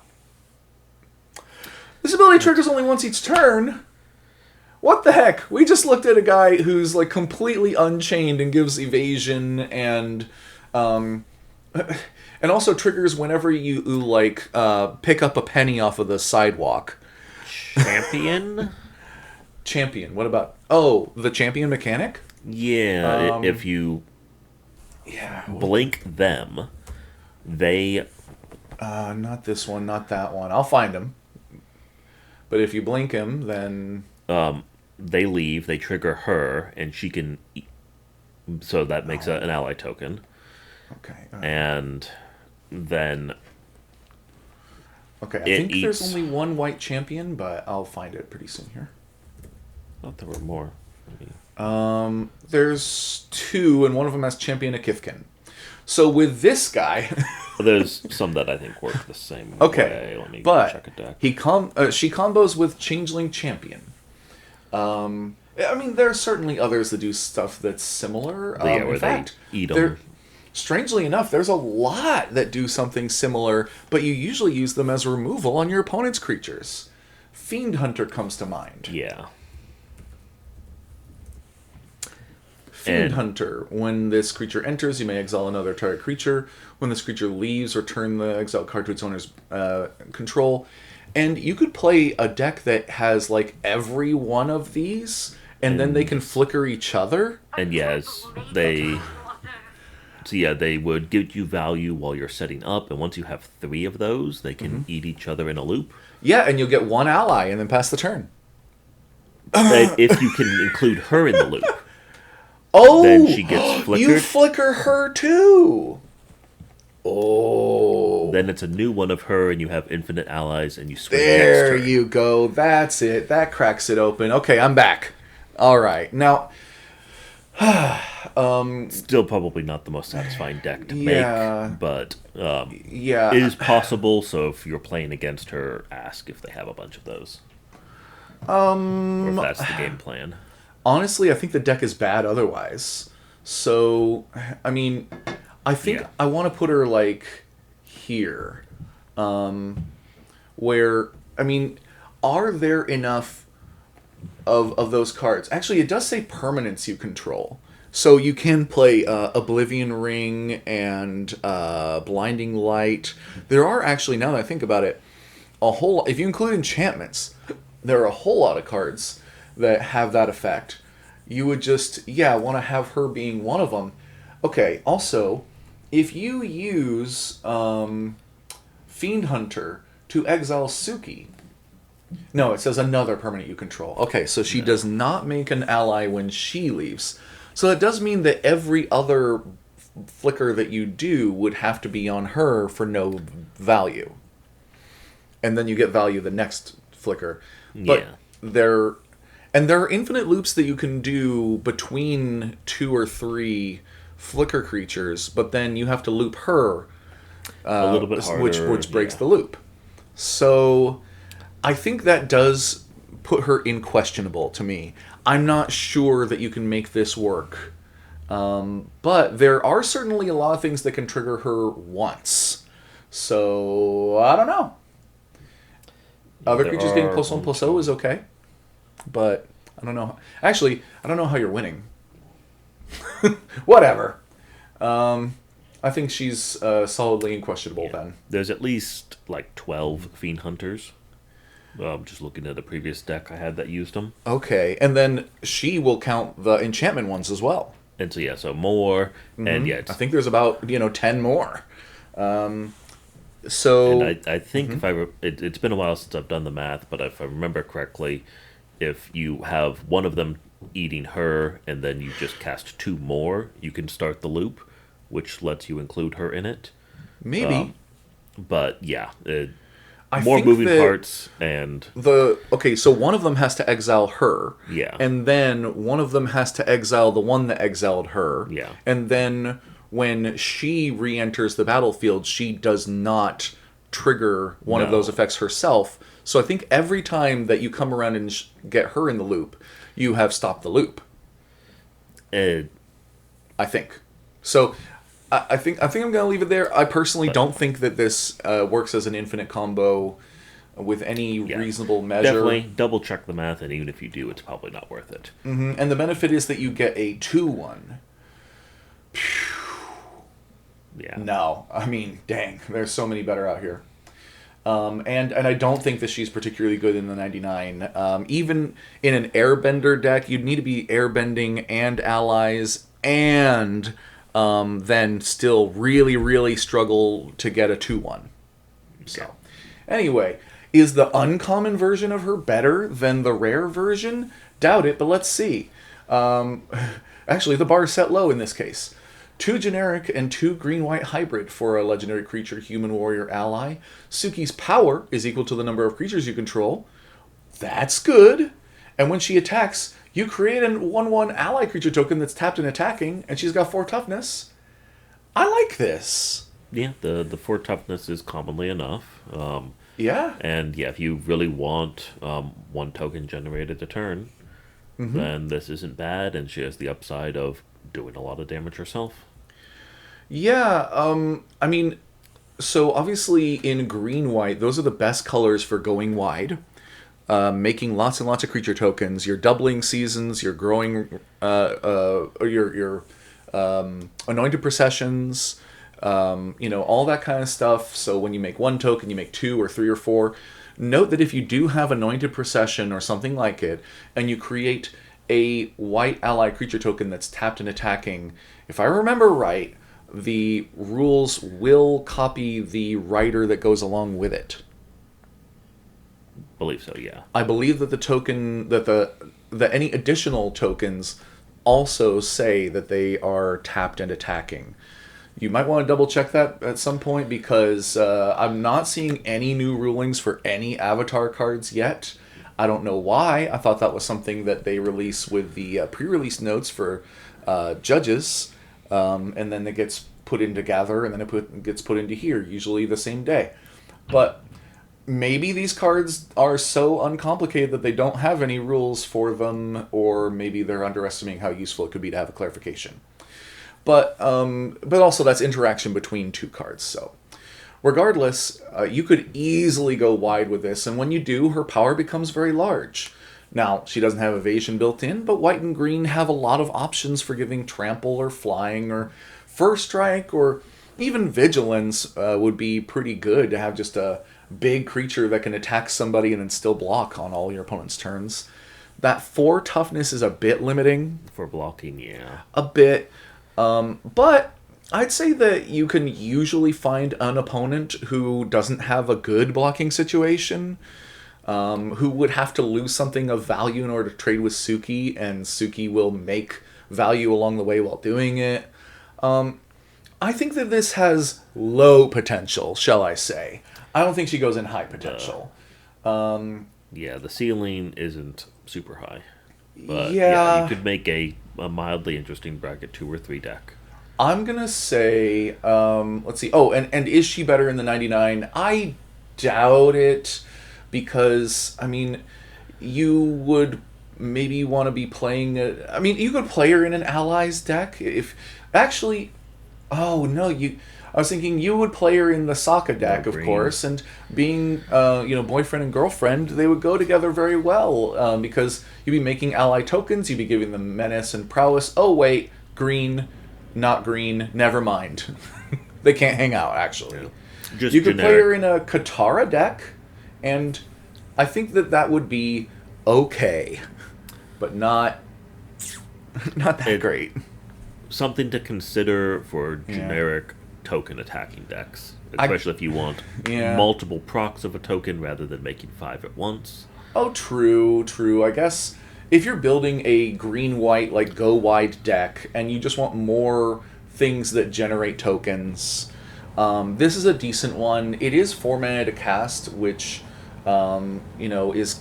There's a bit. Yeah, it's not unreasonable, but it makes sense as an uncommon. And you know what? I think she does get credit in this case. I do believe that she is a better creature in the 99 and a better commander than her other version. Yep. So, way to go. The uncommon beat the rare for once. Then we're on to Teo, Spirited Glider. This is, I think, the second legendary creature to have a wheelchair. He's 3 in a blue for a legendary creature human pilot ally. So get out your pilot decks. He's a 1/4 flyer. Sounds bad. Whenever one or more creatures you control with flying attack, draw a card, then discard a card. Oh. When you discard a non-land card this way, put a +1/+1 counter on target creature you control. I want to hear what you think while I'm looking up wheelchairs. If you can. So, Do you have opinions? Not super great. Yeah, it's the only one a turn. There's no real way to break that and get multiple triggers. It's not even attacking other players or any of that shenanigans, so... What? There's a wheelchair in this art? Where? I don't... Is it in the... There's a subway... Wait, does this character have a wheelchair in their backpack? I don't know this character. Are they, like, pretending to be handicapped or something? Because they're... Wait, maybe... Maybe their legs don't work, but they're a spider person, so they have really good mobility besides that? And so they have, like, the arm sticks and stuff, and then they also use a wheelchair when they're not being spider person?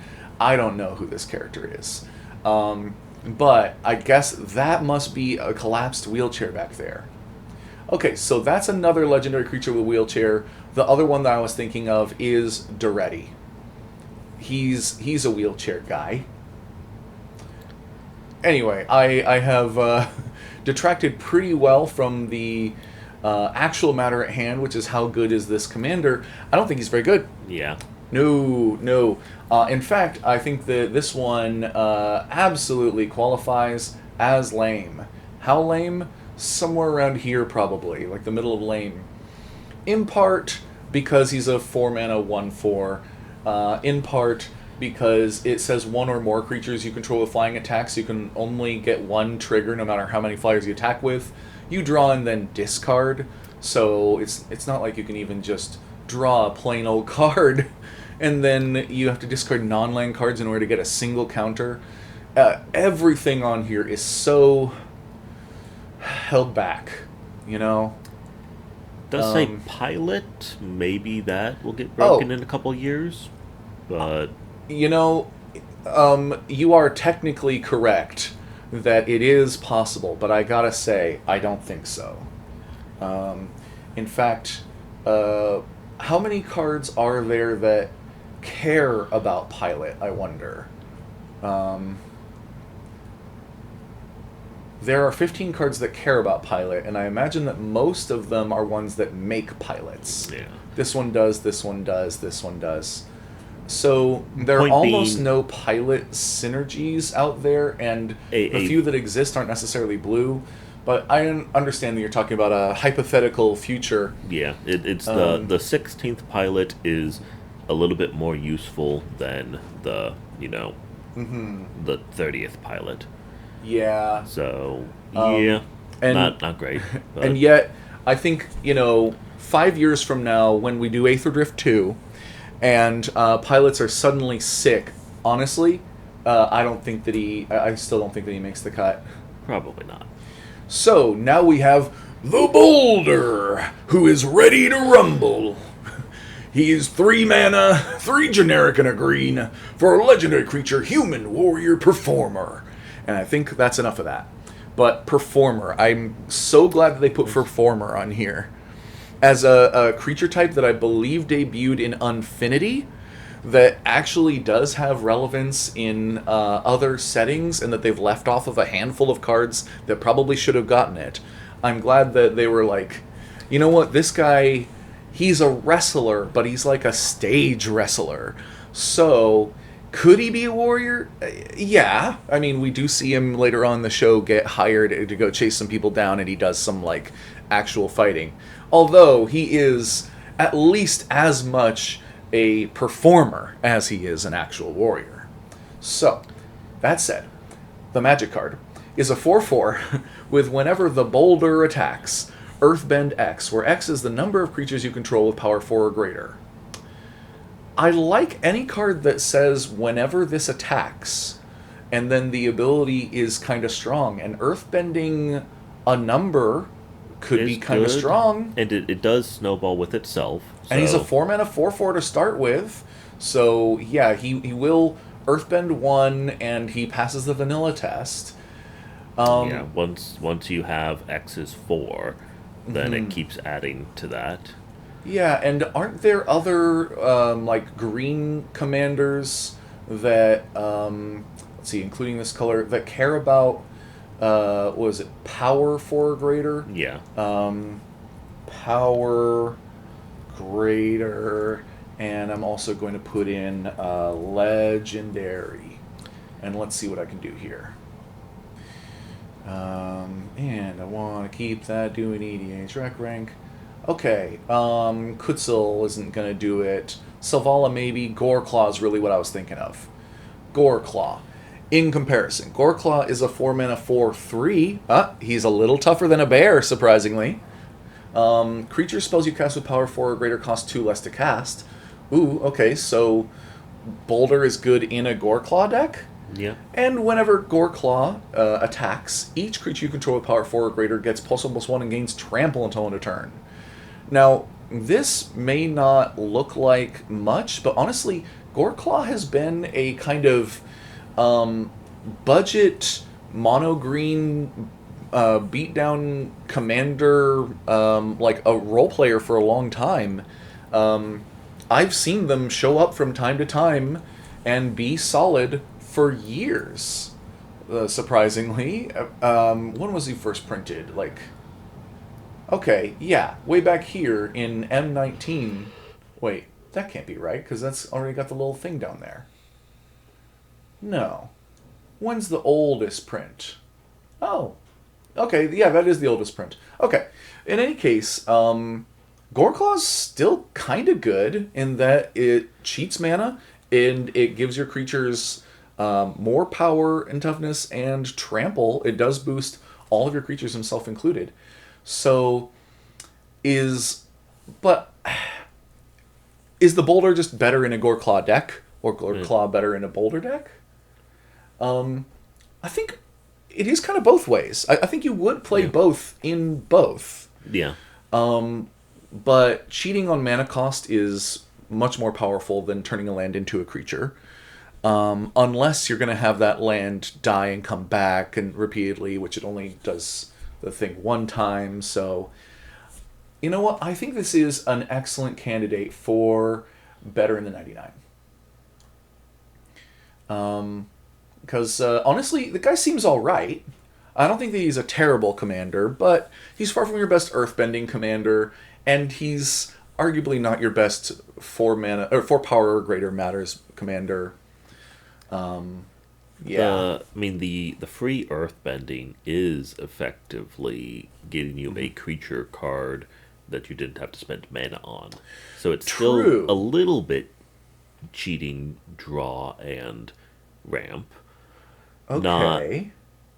Well, I would say that it gives you like more bodies. You know, those bodies. Which you don't have to pay a card or mana for. Yeah, that's One a usually not turn. how I calculate it, but I see your point. But I think that when he really gets going is when you have 4 creatures with power 4 or greater. Yeah. Then you earthbend 4 every time he attacks. So, strangely enough, the boulder can really get rolling. Okay. I think that... Oh, no, I think that's only affecting the TV right now. Oh, I know what's happening. I sat on the TV remote. But no, the recording... You probably didn't see anything, you people, on the internet. So, in any case, I think we probably talked about the boulder plenty, but he's okay. Yeah. He's okay. He's not lame. So, good for him. The Earth King. Although we really know we're all here for Bosco. That's what we're really here for. But the Earth King is 3 generic and a green for a legendary creature, human noble ally. When the Earth King enters, create a 4/4 green bear creature token. And whenever one or more creatures you control with power 4 or greater attack, search your library for up to that many basic land cards, put them onto the battlefield tapped, then shuffle. Wow. So, every card that we mentioned in the last couple of minutes goes in this deck. And I'm tempted to say that this deck might be better because you could maybe relatively quickly... Oh, whenever one or more. Okay. Whenever one or more creatures you control with power for a greater For that attack. many. Oh, for that many, basically. Okay. Yeah. Then yeah. The Earth King deck, you put the Boulder in it, for sure. You put Goreclaw in it, for sure. And then Bosco, of course. And you attack with these, like, medium beefy boys, and you go get all the forests in your deck, and then you're running straight gas. Yep. And you get to do that the next turn as well, and the next turn after that.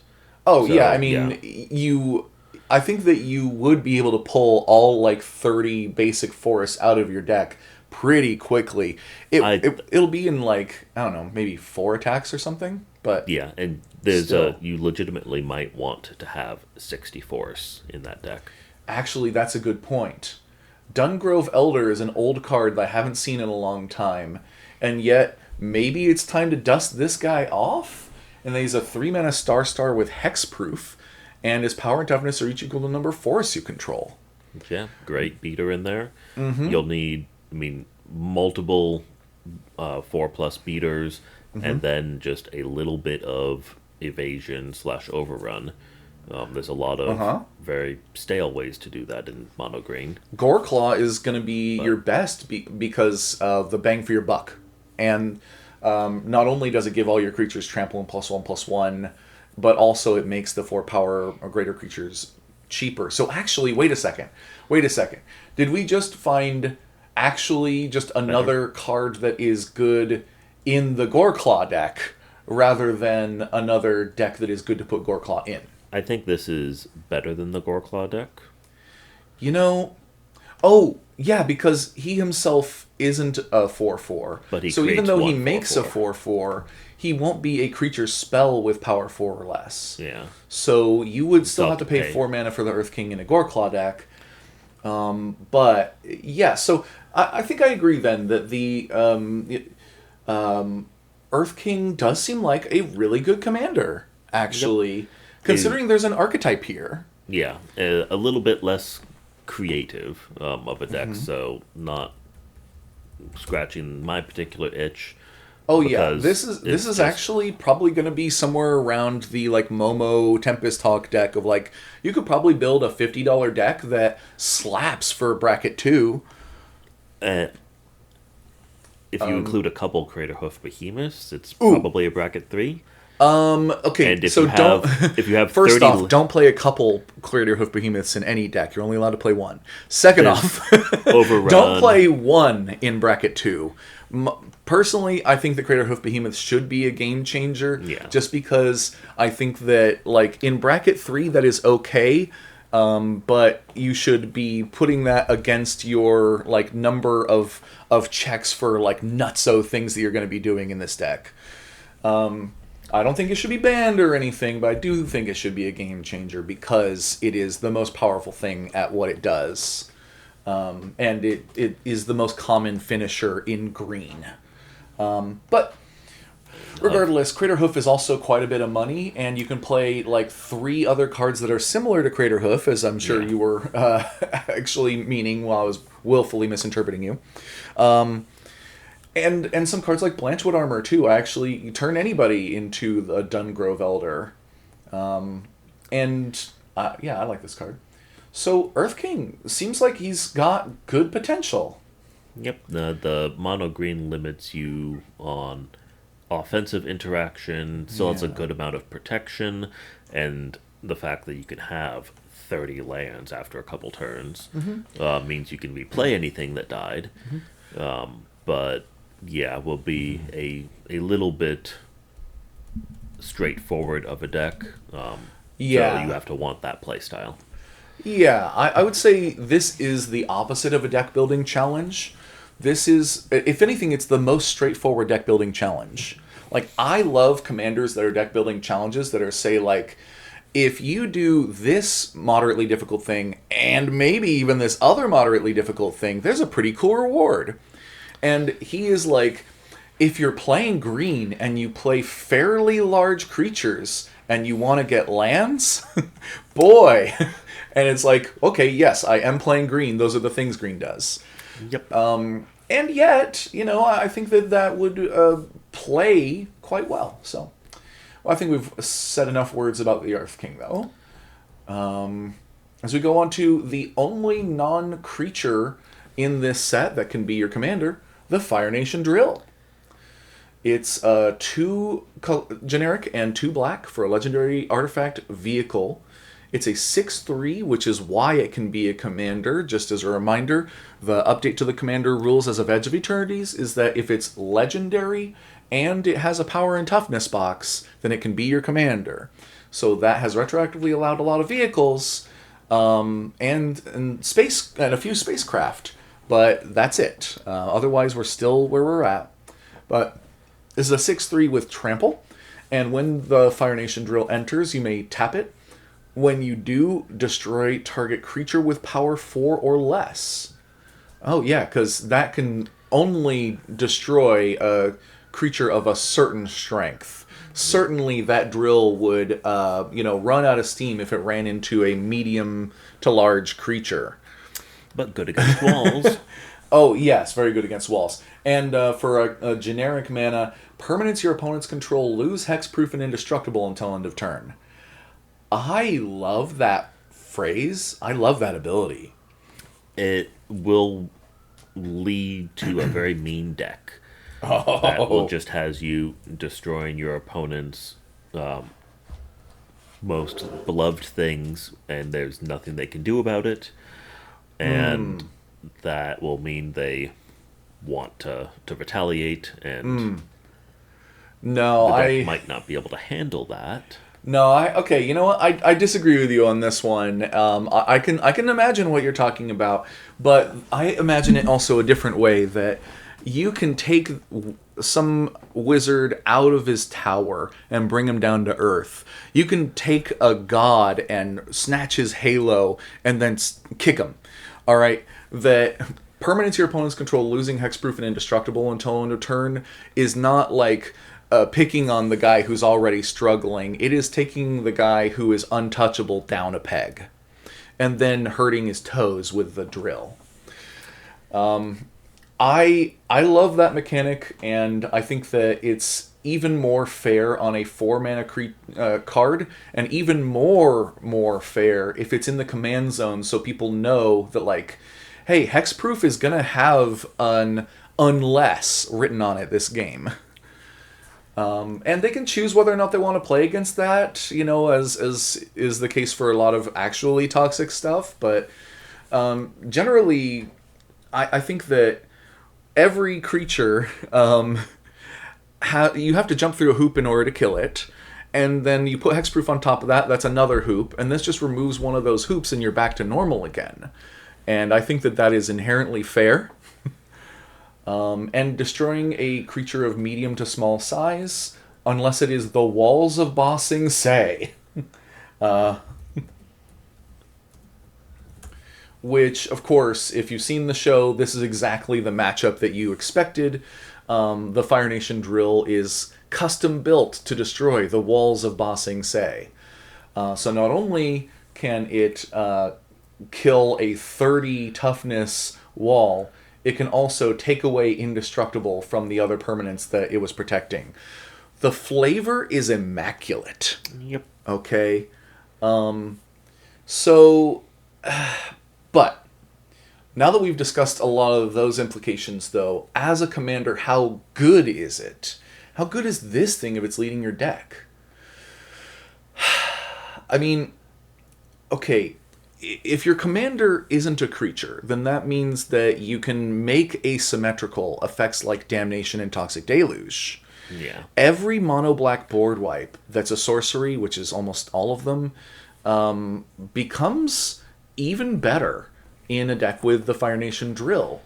Now,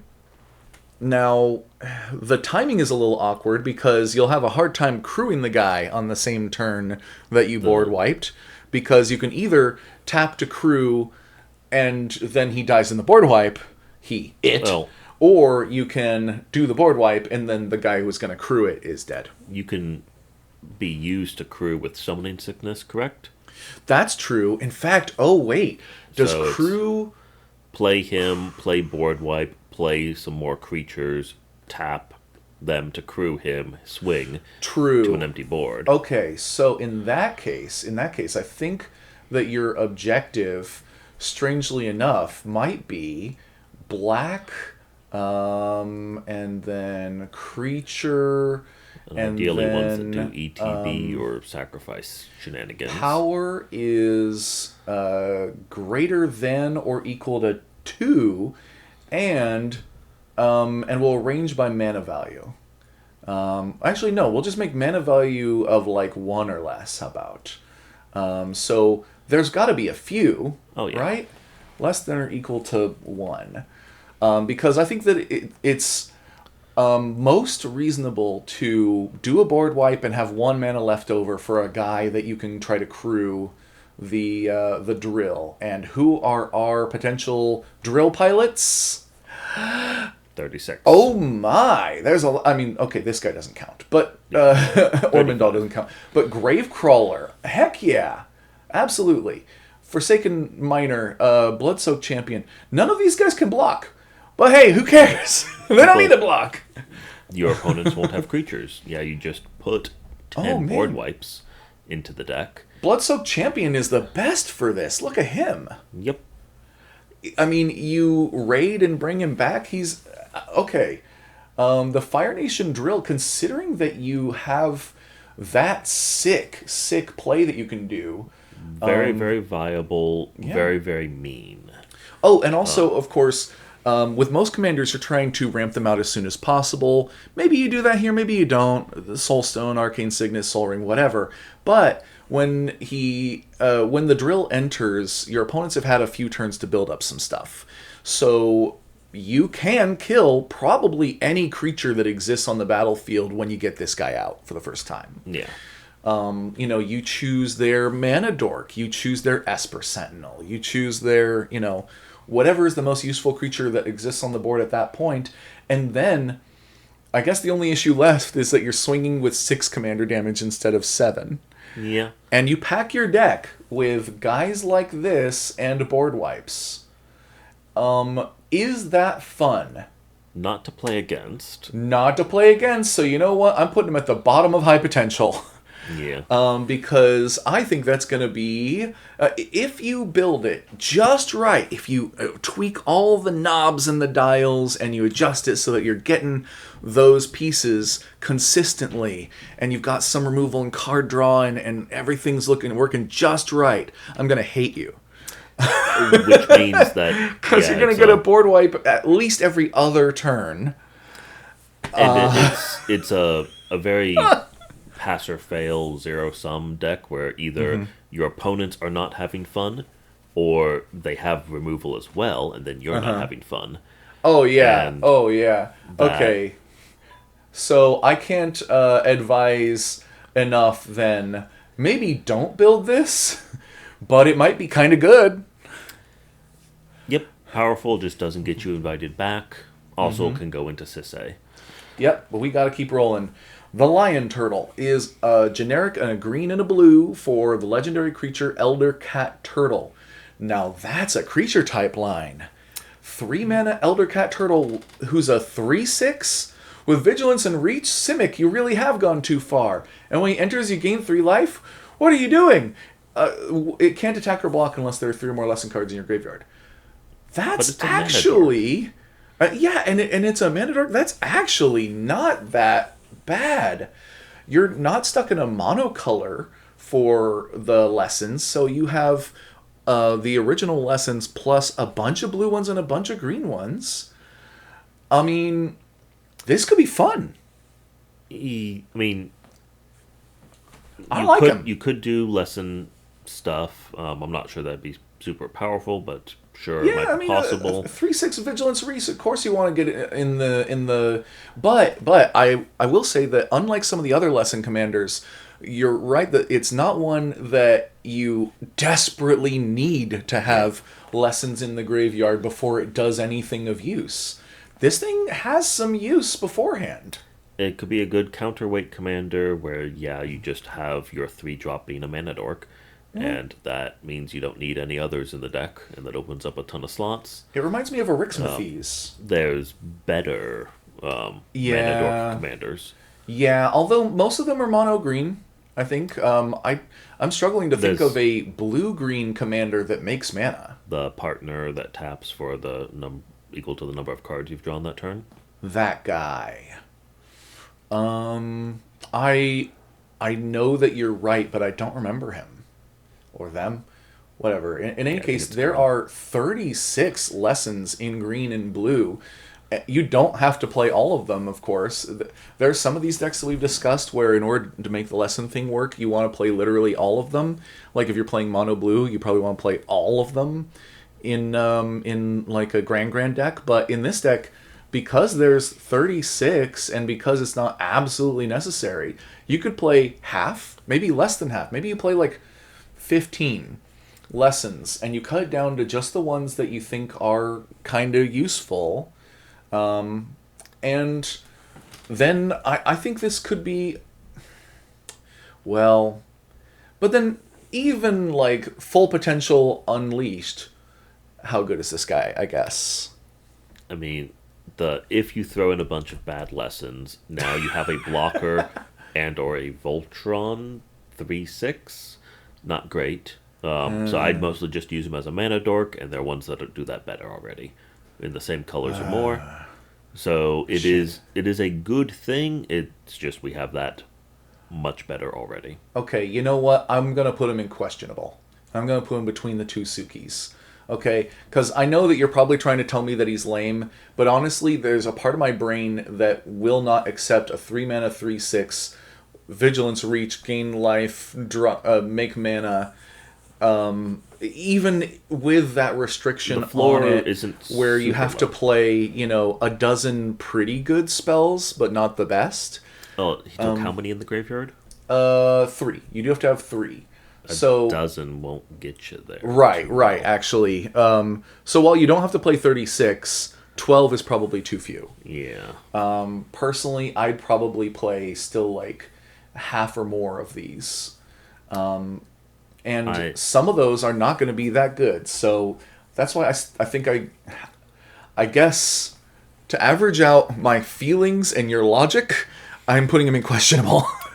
Sure. The lessons being spend some mana, you get 1/3 of a creature is not great. So I probably would lean out of the lessons, and then even still, yeah, Because I imagine that you would say that this guy's lame. probably or the you can if you wanted to do a mana dork commander and pull it back from being high power, then this is a more fair way to do that. Okay. But and so that it has potential for that. It has not a super low floor, Okay. but yeah, if you want a higher power mana dork commander, there are better. Also, this is probably our 10th card where we're going to be able to say, and when Strixhaven comes out, if lessons come back, and they probably are, then he probably gets better. But we'd need more like 1 and 2 mana lessons probably to make this guy actually good. So we'll see. Maybe a life gain deck that wants an extra mana dork that gives you life gain. Sure, The maybe 99. maybe a thing that could possibly exist in some universe. I don't know. But we're moving on to the Mechanist Aerial Artisan, who's 2 and a blue for a legendary creature human artificer ally. He's a 1/3 for 3. Whenever you cast a non-creature spell, create a clue token and tap until end of turn. Target artifact token you control becomes a 3/1 construct artifact creature with flying. You must have some ideas about this guy. I am not an expert on clue combos, Okay. but yeah, it does say whenever, and so I'm sure there is a way to break that and make an infinite loop. The second half, there's also quite probably a way to break that and turn a token into a creature that you can then I don't know about somehow breaking it, but I mean, certainly you Oh, can get giving value. giving cards new types allows you Oh, to do okay. things that are not intended, and that sometimes lets you break the game. That's a single break the game rather than a loop that breaks the game. So yeah, less likely for it to be a huge payoff. But yeah, there's the possibility. I don't know what it is to break this with making infinite clue tokens somehow. Well, I think that he. Okay. Mono blue artifact deck. You can. When you cast an artifact, you'll make an artifact. And there's no way that that isn't good at some level. Yeah. But he's a far cry from Urza, Lord High Artificer. Yeah. Okay. So, you know how. Okay, I've been hearing for years that they have an idea for how to make like a fair Urza deck or one that isn't that strong. Don't. Do this guy instead. Or he also reminds me of Psy Master Thopterist. Sack outlet and a bunch of untapped spells. So Master Thopterist says when you cast an artifact spell, you create a 1/1 Thopter with flying, and you can pay 2, sack 2 artifacts, draw a card. I think this guy really embarrasses the Mechanist. I think this guy is from a more advanced society. Look at his little flying machines compared to this barely lifts 2 egg boys. Yeah. So, for the most part, I think that Psymaster Thopterist is probably better, considering that 1/1 flyers have some like inherent value to them. You can win the game by just doing this a lot, and then he has card draw written on him at instant speed. The cost is a little hefty, but you're doing it. You're doing that for sure. But the Mechanist though does also trigger off of instants and sorceries. and can make an individual creature a little bigger, but honestly, I think that he mostly pales in comparison to Psymaster Thopterist. But Psy is a good commander that I do see played from time to time. Yeah, this So, might make a better bracket 2 or 3, doing the same kind of shenanigans with a little bit different flavor. yeah. It You know what? I think this is another one that I kind of want to put at the bottom of high potential, just because, like, okay, the potential actually is pretty high considering we are comparing him to a commander that does see play in medium brackets to this day and is good there. And while he's a step down from that, I still think that then, triggering off of non-creature spells to make clues, it's almost by definition high potential, even though I don't think that he's at the same power level as some of these. yeah, So but you I'm don't always torn. want a high power deck. Yeah, you know what? I'm gonna put him. I'm gonna put him here. I think that he's got. I would rather play a Momo deck, but because that sounds kind of fun.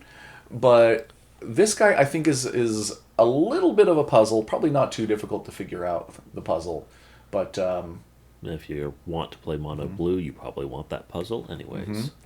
now this guy, I think I may have misjudged him at first glance because I got a second look at him recently, and he might be a lot better than I thought.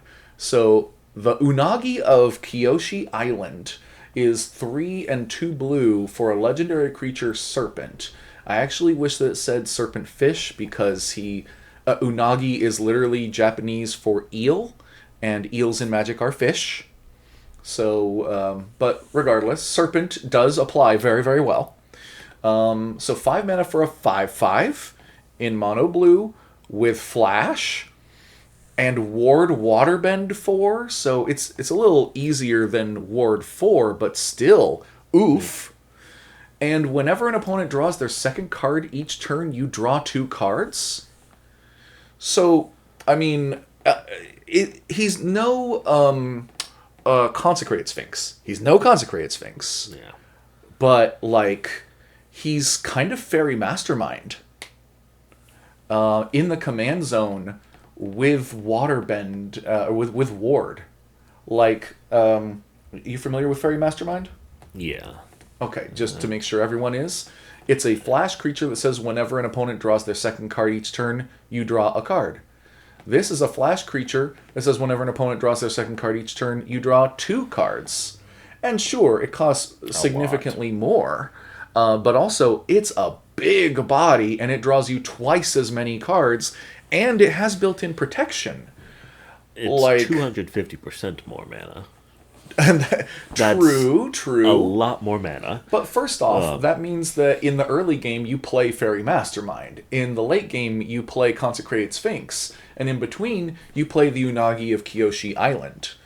I think if you're playing mono blue control or stacks, this guy is kind of nuts because you spend the first few turns playing out things like propaganda or doing like an evacuation at the when someone attacks you or something. You do some bounce, you do some control stuff for the beginning of the game, and then you drop Unagi, and you're going to have a card draw engine so powerful that, I mean, you're going to be able to hold the fort for the whole rest of the game, I think. I mean, there are card draw engines that are bigger and better and give you more colors. It's 6 cards a turn. Probably not. Yeah. Probably 4. Maybe a little bit more if someone happens to draw 2 cards on someone else's turn. But you'll definitely have turns where your opponents don't draw cards. If you're playing against me. Well, true that they can't avoid drawing a card on their own turn usually, but They can it's avoid true drawing a second. that I was thinking for a minute there your second spell but no, this is your second card. So you're right. But also then okay, then the most reliable way to do this is actually going to be with stuff like Temple Bell and Howling Mine and stuff like that. Sure, yeah, throw in a bit of group hug and then it can get powerful. Yeah, Granted, so group then hug you and can do the control. pivot on people of like, I'm just helping you, and you're like, I don't trust you. Like the eh, Miss Bumbleflower kind of thing. sure. And they shouldn't trust you because it's right there in the command zone. This is like, I will screw you over. Just give me a minute. So okay, this guy is not super busted like a Coma, the World Serpent, or like a literal consecrated Sphinx in the command zone. But I think this is quite good. Yeah, and some decks that have blue in them and make a ton of mana could want this as another option Yeah. to draw cards.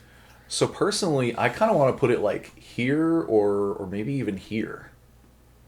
I'd go a little bit lower, but Okay. uh, Maybe back down here. sure. Okay. Yeah, Because probably I think after that the Yang, but you think after the Angs? Okay. yeah, Monocolor commanders are always held back a bit by just being one color. However, this is a deck where you probably do have all the tools that you need in the one color. Like some of these monocolor commanders I think don't have all the tools you yeah, need. But like the Earth King, for instance, I think has all the tools that you need for what he wants to be doing in mono green. yeah.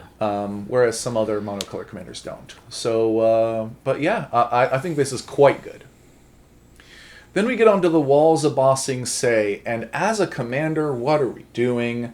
I have to read to you what the card does, of course. It is 8 generic mana for a 0/30 legendary artifact creature Wall. It has Defender, and other permanents you control have Indestructible. If this is your commander, you cannot play colors. You are playing a colorless deck, which a few years back was very difficult, but at least they printed Wastes. Actually, it's been a long time ago now. I feel very old. Wastes have been around now for longer than most of you have been alive. So that's not literally true, but so it is viable to make a colorless deck. In terms of like the mana base is actually fine. But it does mean that you are restricted from playing spells of all colors, and that severely limits you. You can play a lot of good artifacts, but sorceries, instants, enchantments, you're Not a lot of them. yeah. Now, other permanents you control have indestructible. Well, also the commander costs 8, so it's not like you're going to be getting that effect Soon. for a while. So I mean, you could make a pretty nasty Eldrazi deck, and this protects all the Eldrazi with Annihilator 2 or whatever, and just a whole bunch of colorless mana rocks so that you can get there on turn 5, I guess. hey, you can play Mishra's Workshop in this deck. This is one of the few examples where I would say, I think even if you play this and your commander is the Walls of Bossing Say, I think that you can do that in a bracket 3, and that is one of your 3 game changers.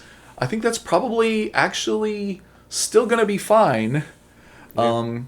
Because How many colorless game changers are there that you'd want anyways? good question. I mean, if I... Okay, this isn't something that I can click on. Oh, wait, yes it is. There, view game changers.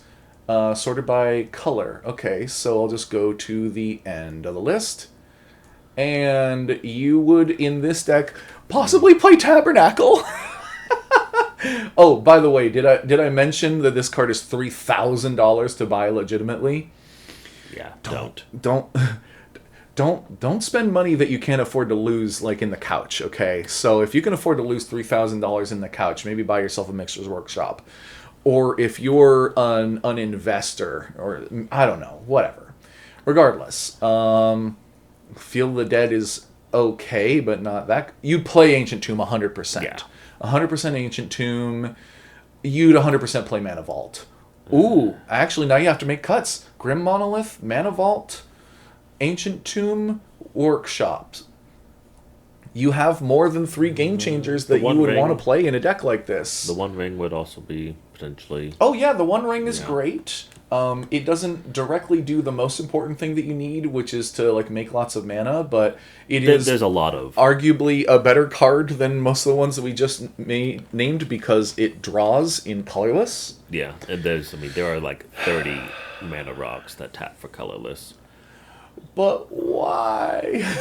Why? Because you want to have 3 Eldrazi's with Annihilator 2 and swing at people and have them look for ways to remove them that get past indestructible. Okay, well, okay. So first off, if you have an Eldrazi deck, put the walls in the 99.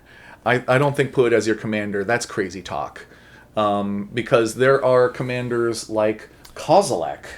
Like all the Kozileks are better. For 2 more mana, you draw 4 cards. Annihilator 4. You have power. It's just there. If you're doing Eldrazi, do Eldrazi, and you can put Walls of Bossing, say, in the 99 as a like new piece of tech for the deck. This But lets you. the workshop only works on artifact spells. So my thinking is if you're doing the Walls of Bossing, say you're doing an artifact creature deck, not Eldrazi. So I don't know. Okay, I think I have to put this in questionable. But I think I think it may be the top of questionable. Yeah. Okay. It also or it could be in the 99. Better in the 99. Yeah, and It's probably in some better in the Defender, 99. in some Wall Tribal, in some Toughness Matters Tribal. Oh yeah. Okay. In some combo. We've buried the lead. Wall decks, Arcades the Strategist, Fellothar, stuff like that. It is the bomb. Absolutely, this guy is better in the 99. He's probably excellent in a Fellothar deck. And just so that everyone knows what I'm talking about here, and I'm sorry for talking over you, but I got excited about each creature you control assigns combat damage equal to its toughness rather than its power. Creatures you control can attack as though they didn't have Defender. And then you're playing green, white, and black, so you can definitely ramp into it to get there faster. 3 mana, draw 30. Yeah, this is already a popular and good commander because it was the front runner of a theme deck that was popular and good. So I've played against Fellothar a handful of times, and honestly, the deck's fine out of the box, but if you want to upgrade it from a 2 to a 3, the Walls of Bossing Say is your card. You do want to double check that you can get to 8 mana when you need to. Yeah. Because otherwise it could be a dead card in your deck a lot of the time. And Yeah. if you have too many of those already that are only late game bombs, just be conscious of your ratios. Yeah. And while a green deck should be well capable of it, just keep that in mind. Do be careful. Don't put probably don't put any other cards in the deck that cost 8 mana or more. Just this one. Because this is the only one that's going to cut it alongside Fellothar, making it into like a 30-30 that can attack. Jeez. But we gotta keep moving. Toph, Hard-Headed Teacher, is 2 and a red and a green, so 4 mana total for a legendary creature, human warrior ally. She's a 3/4. When she enters, you may discard a card. If you do, return an instant or sorcery card from your graveyard to your hand. Why does she do that? I don't know. We'll get back to that. Whenever you cast a spell, Earthbend 1. If that spell is a lesson, put an additional +1/+1 counter on that land. This has got to be the best Earthbending commander. Whenever you cast a spell, Earthbend 1.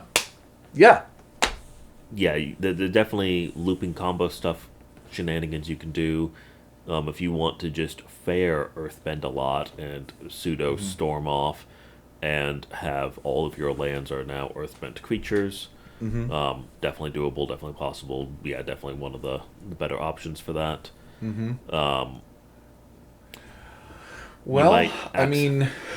I think that this is like a crop rotation deck. I think this is like a, Zurin Orb. are there? There's got to be things that can sack lands for mana, but the only one I can think of right now, I think, is like, Black stuff. yeah, Yeah. there's a black green card that can do it. Does Dark Heart of the Woods do it? No, I think that one turns into life. I'm thinking of, I think it's Cadaverous Bloom. Is that what I'm thinking of? Oh, no, choose a card in your hand, exile it, make 2 black or 2 green. Okay. Am I thinking of Prosperous something? Nope. Okay. Look, I can't think of what it is, but the card that I'm thinking of is black anyway, so it doesn't matter. But I'm sure that there are things that you can sacrifice lands for in green and white. There 100% are. Even just, you know what? Actually, what about Goblin Bombardment? Yeah. Um, Do that every turn. Now, the when they come back, the lands aren't earthbent anymore. Correct. True, true. Okay, so you know what? Okay, fine. I have to go back to this well. What do you know? We've broke Phyrexian Altar again. Yep. In that you can cast any spell, you turn your land into a creature. You can tap that land for mana, and you can sacrifice it for mana, and then you can cast another spell, and the land comes back, and you can do it over again. Of course, then you only get it for the number of spells you have. I don't know. Look, do I have the entire game plan in my head? No. But I do know that the best thing that you can do with Earthbend is have the lands die and come back, and she seems the most primed to do that. Yeah, can tutor twice for it. So Oh. you got your combo. Oh yeah, you just play your fetch lands, and you crack them repeatedly. You play Crucible of Worlds, so you can play them from your graveyard even if they fall out of the loop. You can play Constant Miss so that no one ever deals combat damage to you. You can play Field of the Dead to make an endless army of zombies. It's technically not endless, but like it's not infinite, but it's like as much as you want practically. So yeah, I think that Toph has got to be. I feel like she's here. Like I don't know that I want to build the deck, but I think Boomy is for when you want to earthbend the lands Fair way. the way that it seems like the ancients intended, of making a land attack for you. And Toph is like, oh, what's that about lessons? Oh, what's that about discarding a card and gaining card? Blah, blah, blah, blah, blah. When you cast a spell, Earthbend. We going crazy tonight. Yep, that's the. Some people might make the deck fair, and if they don't announce that fully before playing, they will be removed on site. Yeah, I mean, I think that this is one that people may misjudge their bracket if they like really try to soup her up. Then they'll end up in 3 or 4, probably 4. Easily 4. Yeah, you could easily make a 4 out of her. I don't know if she's CEDH worthy. I mean, you could tell me. That would require maybe, too many specific cards, although maybe even just two tutors in CEDH is viable enough. I do hear that green is the worst color in CEDH, but I don't know. I've been a little out of the loop. Yeah, best in bracket 4, but yeah.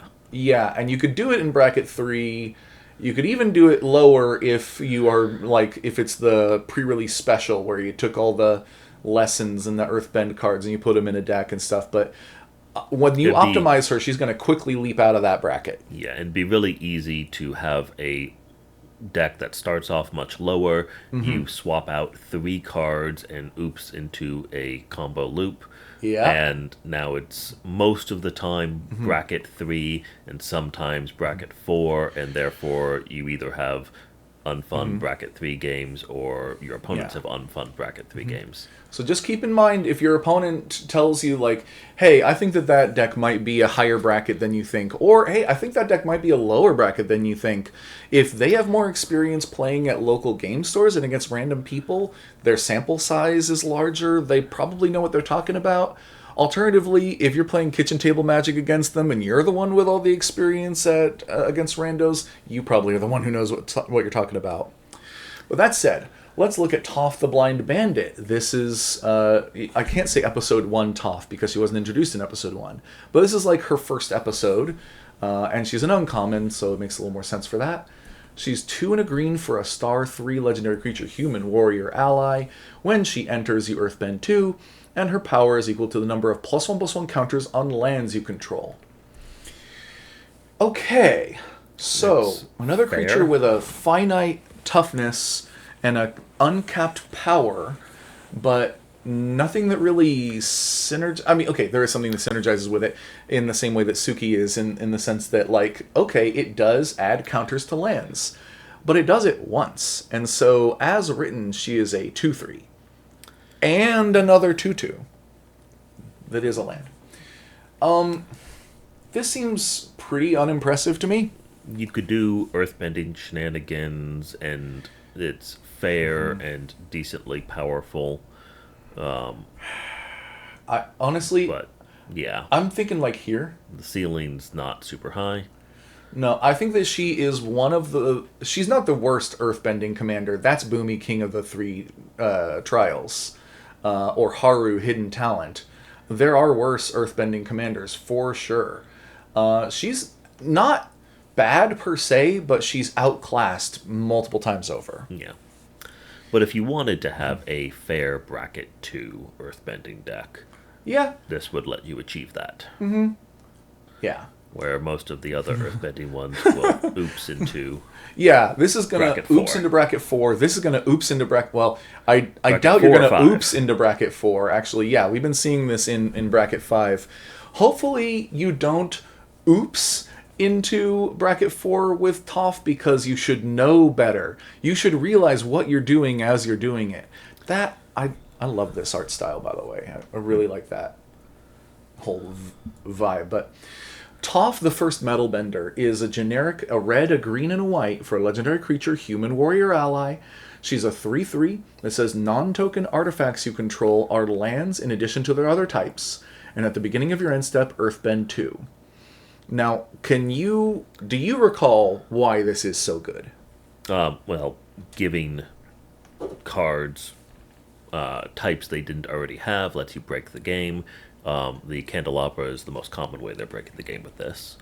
The candelabra. Okay, let me show everyone what you're talking about there. I am familiar with the candelabra of Tanos. This is a very affordable card from Antiquities. So it is a 1 mana to cast, is X and tap to untap target lands, and when Toph is on the battlefield, Candelabra of Tanos is a land, and so you can spend like 4 mana and tap it to untap it and 3 other things. Yep. You only need 1 other land to make that mana positive. Yep. And so yeah, it So it goes infinite easily with Candelabra of Tanos. I've also seen things where you can like sacrifice an artifact. Yep. And earthbend the artifact so it comes back. And yeah, the lots of ways you can break the game with this and can get her out pretty quickly, and you can do the or game breaking stuff immediately that turn.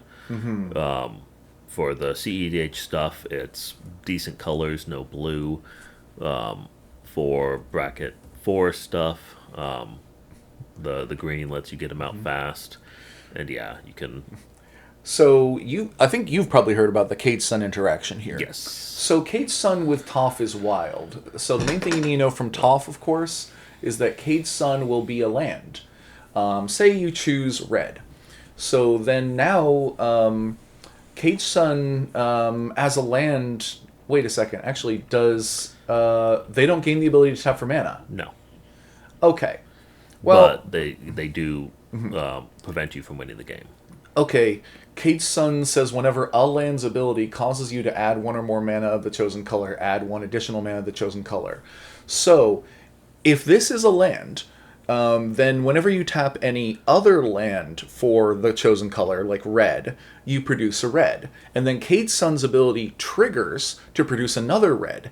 And now you have a land's ability causing you to add 1 or more mana. So it triggers again. So it triggers again. And so it triggers itself again, over and over again. And despite saying the word whenever, which usually means that it's a triggered ability that uses the stack, because it triggers off of making mana, and the result is only making mana, it is a mana ability, which means that it does not use the stack, which means that no one gains priority, which means that it is an uncapped infinite loop that no one has any control over of and cannot interact to, which means that the game ends in a draw. Yep. So, don't do that! There are a couple other cards that I thought might work similarly, like Gauntlet. No, that's not quite how you spell it. Gauntlet of Power was one that I thought of. I was like, okay, you choose red. But no, the gauntlets say a basic land is tapped for mana. And so it doesn't trigger off of itself because despite being a land, it's not a basic land until you play Blood Moon. Wait. No, that doesn't make it a basic land either. It makes it a mountain, which is a basic land type, but it doesn't make it a basic land. Okay. So yeah, don't play Cade Sun in your Toph deck, but I guess you weren't going to. Just a neat thing. So Toph, where does she go? I think I have to put her even higher on the high potential, but personally, I'm not excited to build that deck. That seems... I mean... CEDH is fun, but this is not the kind of fun that I want to be having personally. Yeah, I'm not a artifact specialist, so not my area of combo expertise, but yeah, if you like those combos, have fun. Yeah. Okay, so we go on to the first of two Ty Lees. This is her red side, the Artful Acrobat. Because yes, she was working in a circus before her friend picked her up to do evil. And she, yeah. 2 and a red for a legendary creature, Human Performer.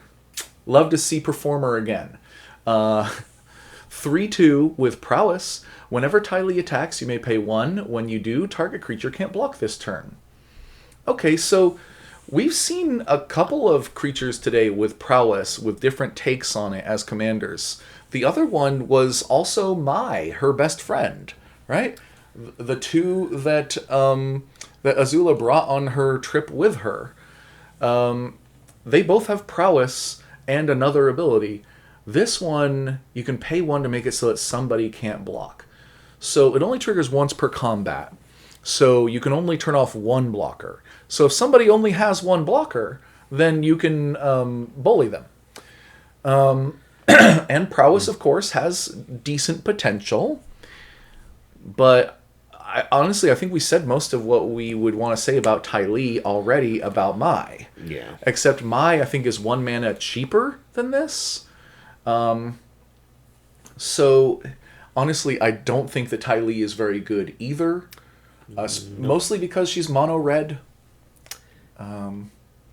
She doesn't draw you cards. She doesn't get you free anything or produce mana. She doesn't synergize. It's like she doesn't benefit your other stuff that you're doing. She is the benefit. She is the payoff. Yeah, it might be okay in the 99 when you want to give your commander evasion and your opponents are always going to have only 1 blocker. I mean, I see these two as very similar. They both are mono-red Prowess legendary creatures with another ability. And I think that for 1 mana less and for the ability to gain double strike, I think this has higher potential than this. But they're both questionable. Honestly, actually, no. No, she's not questionable. I don't think that she's viable as a commander. Yeah. To be honest. Which is too bad, because she is an absolute ray of sunshine. She is one of my favorite characters from the show. Now let's see how she is as a chi blocker, which is the thing that she's known for at least as much as her acrobatics. Oh, and in this one she's an ally. So, yeah, because at the beginning of the show she's on the bad guy's side, but by the end she's on the good guy's side. She flips. She turns on her friend for being evil. Not a very good ally to her friend, then. Well, ally in this set specifically means an ally with Aang. That's something I've noticed. In fact, if we take a quick peek back here at the other Mai, where's the other Mai? I don't remember where I put her. The black... Oh, there she is. she is a human noble ally in this one, and she's a human noble in this one, which means this is early show Mai, this is late show Mai, because by the finale, she's fighting against the Fire Lord too, and against her friend. Yep. You know, so ally does mean an ally to Aang specifically. But let's get back into Ty Lee here. So she's 2 into blue for a 2/1 with flash and prowess. When Ty Lee enters, tap up to 1 target creature. It doesn't untap during its controller's untap step for as long as you control Ty Lee. Okay, for a second there, I was about to say, oh, I hate this whole enters, trigger, and then you're done.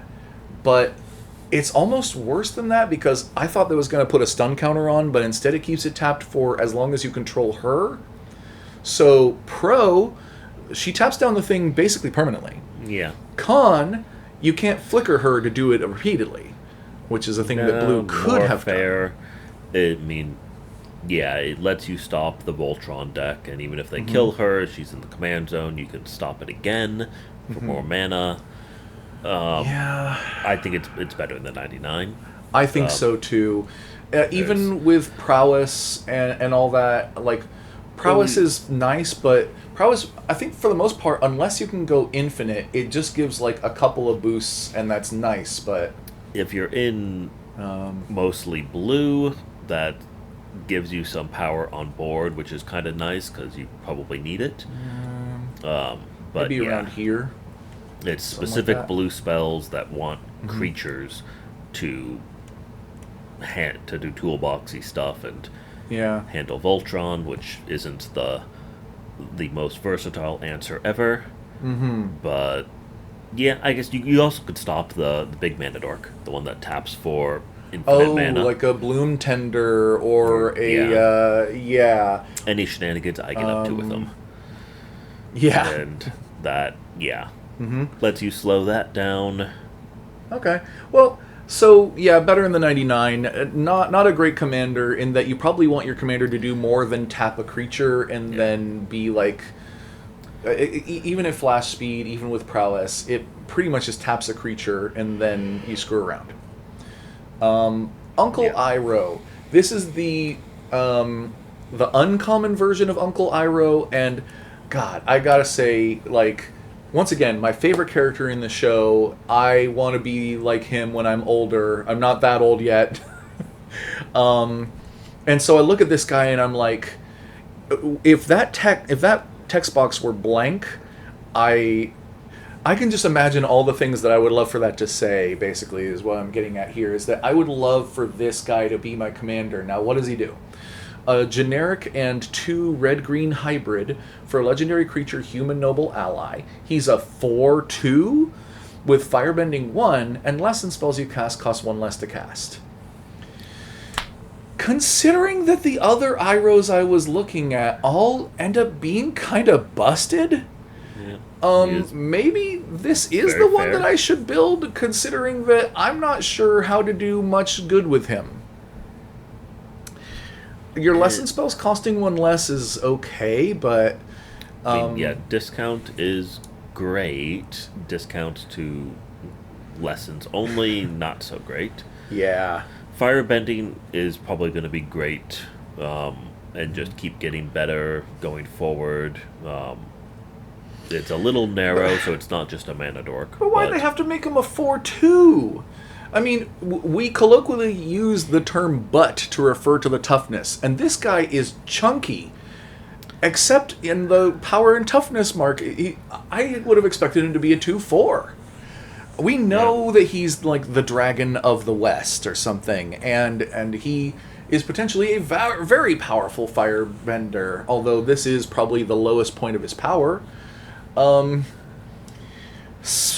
little odd, maybe better if they change the hybrid mana rule. Yeah. Also, you know what? There might have been some intention to synergize with like a 4 power or greater theme, because if I remember right, in draft, in this set, in like limited sealed, there's a red-green 4 power or greater theme, and so having a 3 mana 4 power creature is pretty good in limited. which is usually what your like uncommon legends are really for, is for the limited themes. So Go into the Earth King deck, etc. yeah, he can go. Wait, Yeah, if they no, change the hybrid. only if they change the hybrid mana rules. Yeah. Yeah. Okay, as it stands, you can only play him in a red and green deck, which I think he's probably like okay as both a red and a green card, as opposed to the Sokka where he's okay as a blue card but pretty good as a white card. This guy is like fine as both, but like not very exciting. So, as much as I love Uncle Iroh, I think I want to put him about here. Uh, eh, I think I want to put him about actually maybe like yeah. I think I want to put him there. Sure. And honestly, I might end up building him, despite the fact that he's lame, just because I want to have an Uncle Iroh deck, and this one's going to knock people's socks off, and this one is going to hand people something that they will hate. Uh, you think I'm giving you tea? No, It's I could not. poisoned tea. I don't think that I could restrain myself enough to build a deck that just gives away tea. So sorry, I'm going to be giving you Transcendence and having you die instantly or something. So we'll see. I'll brainstorm them all. Then we get to, oh my, $52.79. I mean, if you have heard about strong cards in this set, then you probably know what we're about to say. Let me go ahead and read the card real quick, and then maybe you can take this one away for a minute. Wan Shitong Librarian is X blue blue for a legendary creature, Bird Spirit. He's a 1/1 with Flash, Vigilance, and Flying. And when Wan Shitong enters, put X +1/+1 counters on him, then draw half X cards rounded down. Whenever an opponent searches their library, put a +1/+1 counter on Wan Shitong and draw a card. So yeah, this is a CEDH card. It's probably one of the best ones for CEDH out of the Avatar sets. Yes. 2 mana is wonderfully low curve, flash, and it says draw a ton of cards when your opponents do CEDH shenanigans. Yeah. Which they do. You draw a card, and you get a counter, and it's uncapped. Yep. And it has flying, and vigilance, and flash, and what? It also is good in bracket 4. Yes. It's good in a little bit differently because your opponents probably won't be searching quite as much. I think in bracket 4 you still search a lot. A fair amount, not. Maybe You're probably not going to have as many dual lands or stuff that's. No, I think bracket 4, like if you're playing a deck that doesn't play fetch lands in bracket 4, you are holding back on purpose. I think you are handicapping yourself. When Or I just thought that in a bracket 4, community part of it is that you're going all out. Right? There's a fair amount of bracket 4 communities that aren't as proxy friendly. Oh yeah, so that's true. that- Okay. And if you're playing against someone that even sometimes plays in those, then they won't give you as many fetch lands, and they won't give you as many card draw. So it's definitely has the potential to be a little bit less hit or miss there. In bracket 4, you can just have the game go later and spend 8 mana on this to draw 6 cards, or half that. But you also could have +1/+1 counter shenanigans so that you're actually drawing legitimately more. You might be able to do some sort of blank or bounce stuff to have you draw cards multiple times. Oh, and in lower brackets, while you might not see fetches and like Vampiric Tutor and stuff like that as often, you're going to see more rampant growth style effects and Kodama's Reach and Cultivate and stuff. So while it's probably going to be mostly your green decks that are doing this for you, they'll still do it for you often enough. You can probably, though, afford to wait a couple more turns to drop Wan Shitong with a couple more counters and a couple more card draws up front on it, or cast it multiple times. Either way, though, is this a card that is actually... like, okay, does this card deserve to be a game changer, for instance? One that should be discouraged from playing in low brackets? What do you think? I think it's actually probably fine in bracket 2. I was going to say the same thing. Because This was a it test. scales with your opponents. Yeah, actually, I think that it is at its craziest when you are playing a deck full of game changers and when everyone is trying to go infinite and searching their library constantly and plays every fetch land they can. So the sweatier the table that you're sitting at, the better this is. And if you are playing bracket 3, so you've only got 3 game changers in there, then I think that you probably aren't going too crazy with this. And if you're playing no game changers, yeah.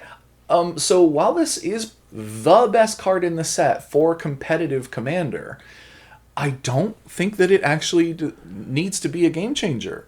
And I'm someone who's a little heavy-handed with that. I do tend to be like, that's not fair. That's not fair. But no, I think this guy has high potential. I personally am not excited to build it because the deck seems boring to me. But Mono blue control. yeah, it's obviously very good. Yep. So that is not the last card. That brings us to the bonus page where there's a few more cards here. We now go on to UA the Moon Spirit, who is the second UA. This one is 3 and a blue for a legendary creature spirit ally. So this is sadly late UA, the late UA. So she is a spirit now, and she's a 3/3 with flying and vigilance. And for waterbend 5 and tap, you may cast a non-creature spell from your hand without paying its mana cost. Let your imagination run wild. Yep. So yeah, blue big mana spells. In particular, extra turns would probably be Oh my god, very powerful. Ooh, you're Of right. just- Oh my god. Cast one of those a turn. Yeah. Okay. EDH rec rank, and let's say mana value is greater than 5, because on the one hand, I would normally say, oh, if you aren't getting more than 5 mana off of this, then you aren't getting value. But waterbending, you can tap creatures and artifacts to do it, so it could be worthwhile for less than 5. Yeah. But, I mean, you might as well drop Consecrated Sphinxes on people. And these two have cost reducers built in, so that doesn't count. Seagate Restoration, sure, you're playing that in the deck 100% because it's a land a lot of times. This might be one of the only decks where I'd be cool with Meteor Golem. Normally, 7 mana for a 3/3 is not worth it, even if you destroy just about any permanent. But in this deck, being able to... Instant speed, right? Instant speed... No. Wait, you may cast... Yeah, I believe that is an instant speed. I believe that should get around timing restrictions. Because when something says you may cast, it means now. The alternative is until end of turn you may cast a thing. That doesn't get around timing restrictions. But if it says you may cast, with that phrasing, that means right now getting around timing restrictions. So yes, you can play Meteor Golem at instant speed off of UA, and that is just like the beginning of the toolbox. Yeah. You cut right to the quick on that the strongest thing that you can do with it is almost certainly take extra turns. And my god, am I not fond of extra turn spell mono blue deck. It's been a while. It is the best way to waste everyone's time. And it doesn't have a great way to... Mm-hmm. You're not going to have 30 extra turn spells in the deck, and you're not going to be able to just combat damage them with what you have already on board. So Talrand is a staple kind of baseline mono blue commander. I would say that he is perhaps the least interesting mono blue commander that I think is still cool and good and fine. And the reason why he's cool and good and fine is because whatever bullshit you're doing turns into drakes that you can end the game with. Okay? And so I would recommend a Talrand deck to someone who wants to do some really busted stuff, because at least it's going to turn into a game win where they can kill you with a bunch of drakes. And along the way, they'll have some useful stuff to do. So it's not worthless to just like play an opt here and there, make a Drake and block and stuff. UA, on the other hand, if you aren't playing extra turn spells, are you just wasting your potential? Are you just toying with us? You're holding back on purpose, of course. But also, if you are playing extra turn spells, how do you kill me? It's not... Is it by attacking with a 3/3 flying vigilance and then using her ability and then doing that every turn? That's going to take a minute, but I guess that could do it. Yeah, probably better to build this as a bracket 2 and then just do big mana blue shenanigans and make big bodies. I disagree. That do some other effect. I disagree mostly on the point that, like, maybe the most fair thing that you can do with this commander is Meteor Golem. Of destroy target permanent and make a 3/3. That's probably the most fair thing. The least fair things are going to be like blue Portal to creatures. Phyrexia, Kozilek, Blightsteel Colossus, just any of this stuff. Big blue dragons, big blue sea creatures that have bodies. And then you have your finisher is just, one big body a turn and a bunch of blue protection and draw. It seems highly uninteractive, and yes, definitely extra turn spells would be the best thing that you can do, because it effectively says draw a card, untap all your lands, get an extra combat after this. So as much as I hate it, honestly, because I do think that, like, I feel almost insulted if you try to play this against me in bracket 2, because I'm like, what are you doing? You, like, drew 3 cards. What are you doing? You, like, bounced 2 creatures or something. I think I gotta put her up here with the Fire Nation Drill.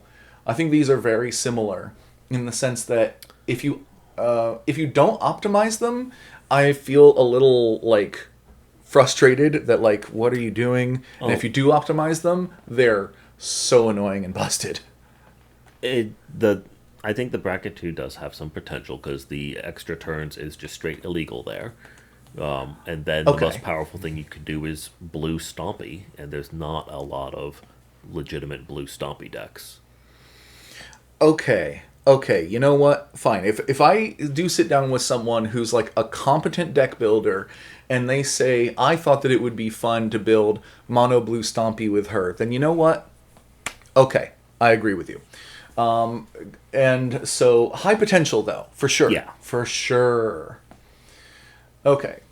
So then we go on to Zhao Ruthless Admiral, who is 2 and 2 black-red hybrid for a 3/4 legendary creature human soldier. He's got Firebending 2, and whenever you sacrifice another permanent, creatures you control get +1/+0 until end of turn. So 4 mana 3/4 doesn't make the vanilla test, but he's close. Firebending 2 is always a pretty nice ability, although he doesn't have any payoff for it built in, but there are lots of payoffs that you could put in the 99.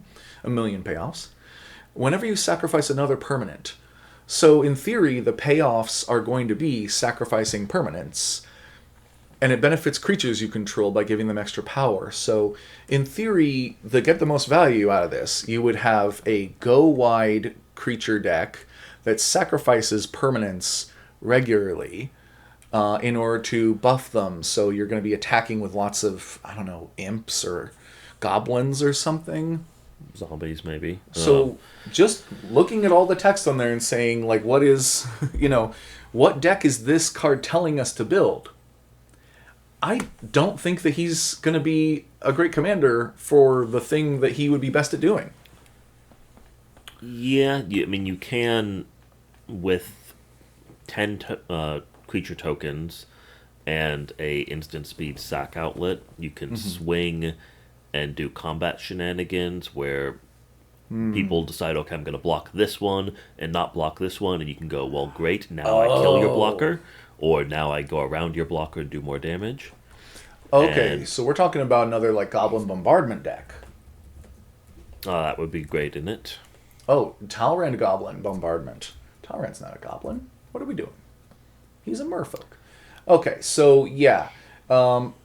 Presuming that your deck is full of ways to make creatures, like numerous creatures, like more than one creature per card, so creature tokens. Yep. And presuming that it also has plenty of sack outlets, Goblin Bombardment being one of the best, then he does actually get quite good because you attack with that army and you wait to see how they block. You sack the blocked creature to buff the non-blocked. For damage or vice versa. Honestly, I think I think you're right that the hardest that you can go with this, it's still probably capped at bracket 3. Yeah. Because that is all that he does. He gives +1/+0 to your creatures, and he firebends a little, and he's an okay body. Well, +1/+0 multiple times, potentially. Yes. As many times as you need. Mm-hmm. And after a couple turns of you deciding to kill people's blockers or going around the blockers, there's a good chance that you'll affect the mind of whoever you're playing against so that they go, I don't know if I should block or not. I'll just swing at me, do whatever you want. Which isn't a horrible experience for a deck to have. You're not completely shutting down their game plan, but yeah, you get to dominate combat.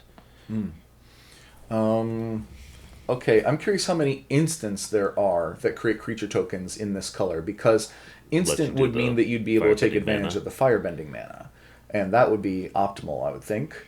So, okay, I don't think that this is all true here, because this one makes treasure tokens, but this one's true. This would be a saw in half deck. That's funny.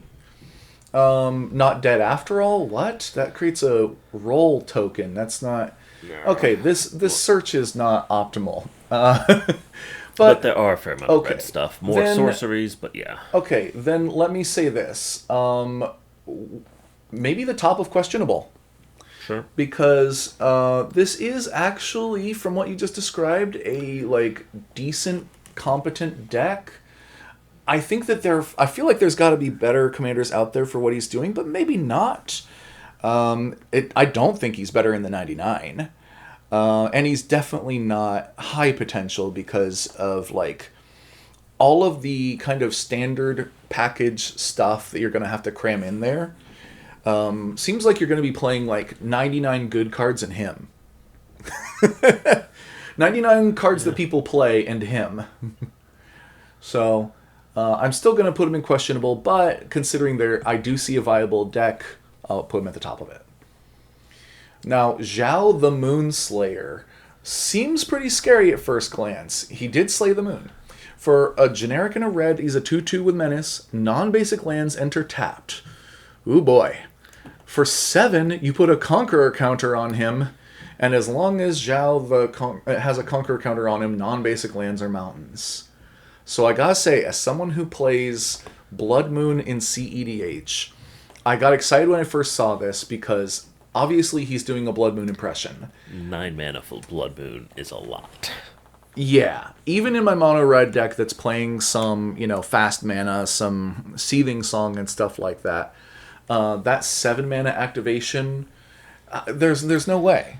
There's no way. I mean... Yeah, you have to build the deck around it, which means he's the commander. You get some non-basic land hate initially, and then you get the real hate once you put the extra 7 on him. So I think it is okay to do it in installments. And a 2-mana 2/2 menace is nothing... that's not nothing. And that's going to be relevant most games most of the time, but his true potential is going to go untapped most of the time, I think. Yeah. It would work better as the commander than in the 99. And you think so? Well, because you can build it expecting to spend that much mana. And yeah, then that's a weird mono red stacks deck. Yeah.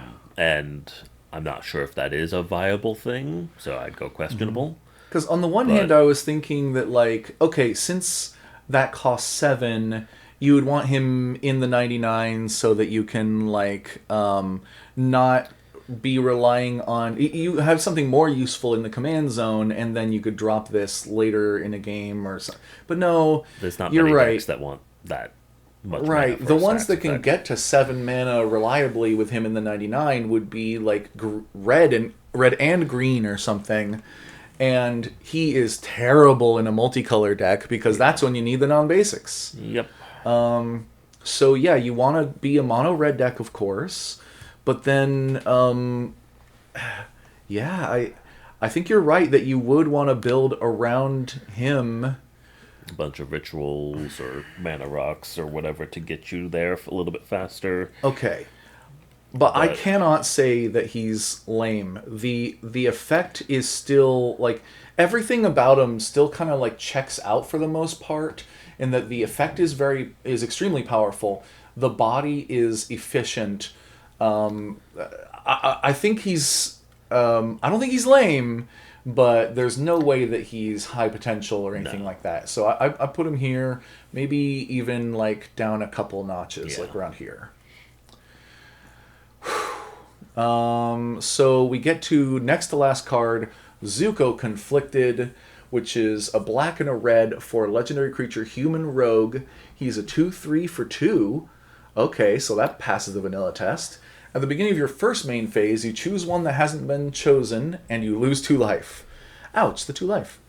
You draw a card, or you put a +1/+1 counter on Zuko, or you add a red, or you exile Zuko, then return him to the battlefield under an opponent's control. And I do need to say right up front that when I first looked at this, I thought, oh no, you're going to give your commander to your opponent. But you can do that. You don't have to. Because any effect that would make your commander leave the battlefield, you can choose to then put it back into the command zone. So you can go through option 1, option 2, option 3, and then put Zuko back in the command zone. So with that said, what else do you think? So yeah, not super great in the 99 because then it does go to Then your it, opponents, yeah. and then it gives them group hug, and then gives it to another opponent. Yeah. So not great. The in the command zone, has a ton of breaks put on it. Of yes, it's draw one card, or add 1 mana, or 1+1/+1 counter on your commander who's about to go away. So you can't do Voltron with it. So in theory, you might want to go for the counter first because that will make it pay off for the most turns. Although the Unless you counter's think it's going to get removed, in which case you lose the value that you put into it. yeah, Tough. the card draw and mana is more powerful than the counter. So front loading that because it may not always stick around. But yeah, anyway, it's not much of some good stuff or not much of some not as good stuff, and you can't even keep it around permanently, and are going to have to pay commander's tax multiple times, which means you want a deck that doesn't really need your commander played multiple times or to stick around for 4 turns. Okay. And yeah, So I think what I've read into this now is that 2 mana for a 2/3 that will draw you a card or put a counter or make mana. Like, if that was all the text, then this would seem like kind of good as just like a generic card in the 99 of a deck, but that's not all he does, and it does matter. So, like, this is above curve in terms of, like, mana cost to power and toughness and stuff like that. But you're going to have to jump through some hoops, buddy. yeah, And, maybe not okay. even an aggro deck. So, here's what I'm thinking. I'm thinking this guy goes at the bottom of questionable. Okay? Because I see some potential there, but I'm not sure that it's even possible. I feel like someone out there has figured it out, and figured it out means that it's like playable. It doesn't mean that it's good. It means that it's playable.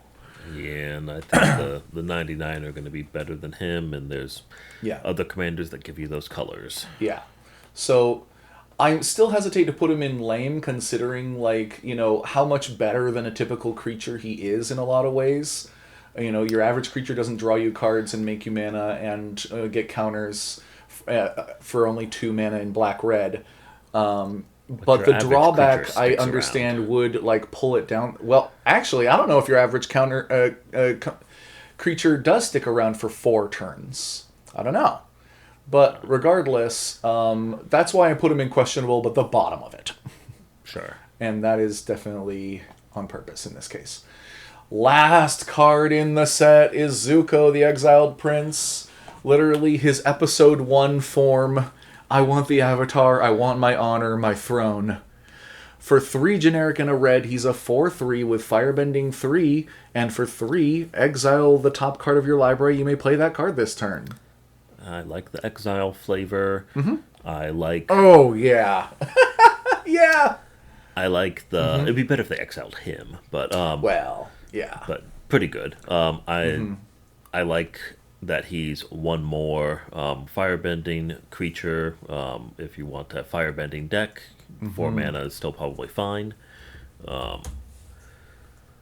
But 3 mana for pseudo card draw is okay. It does work with the firebending.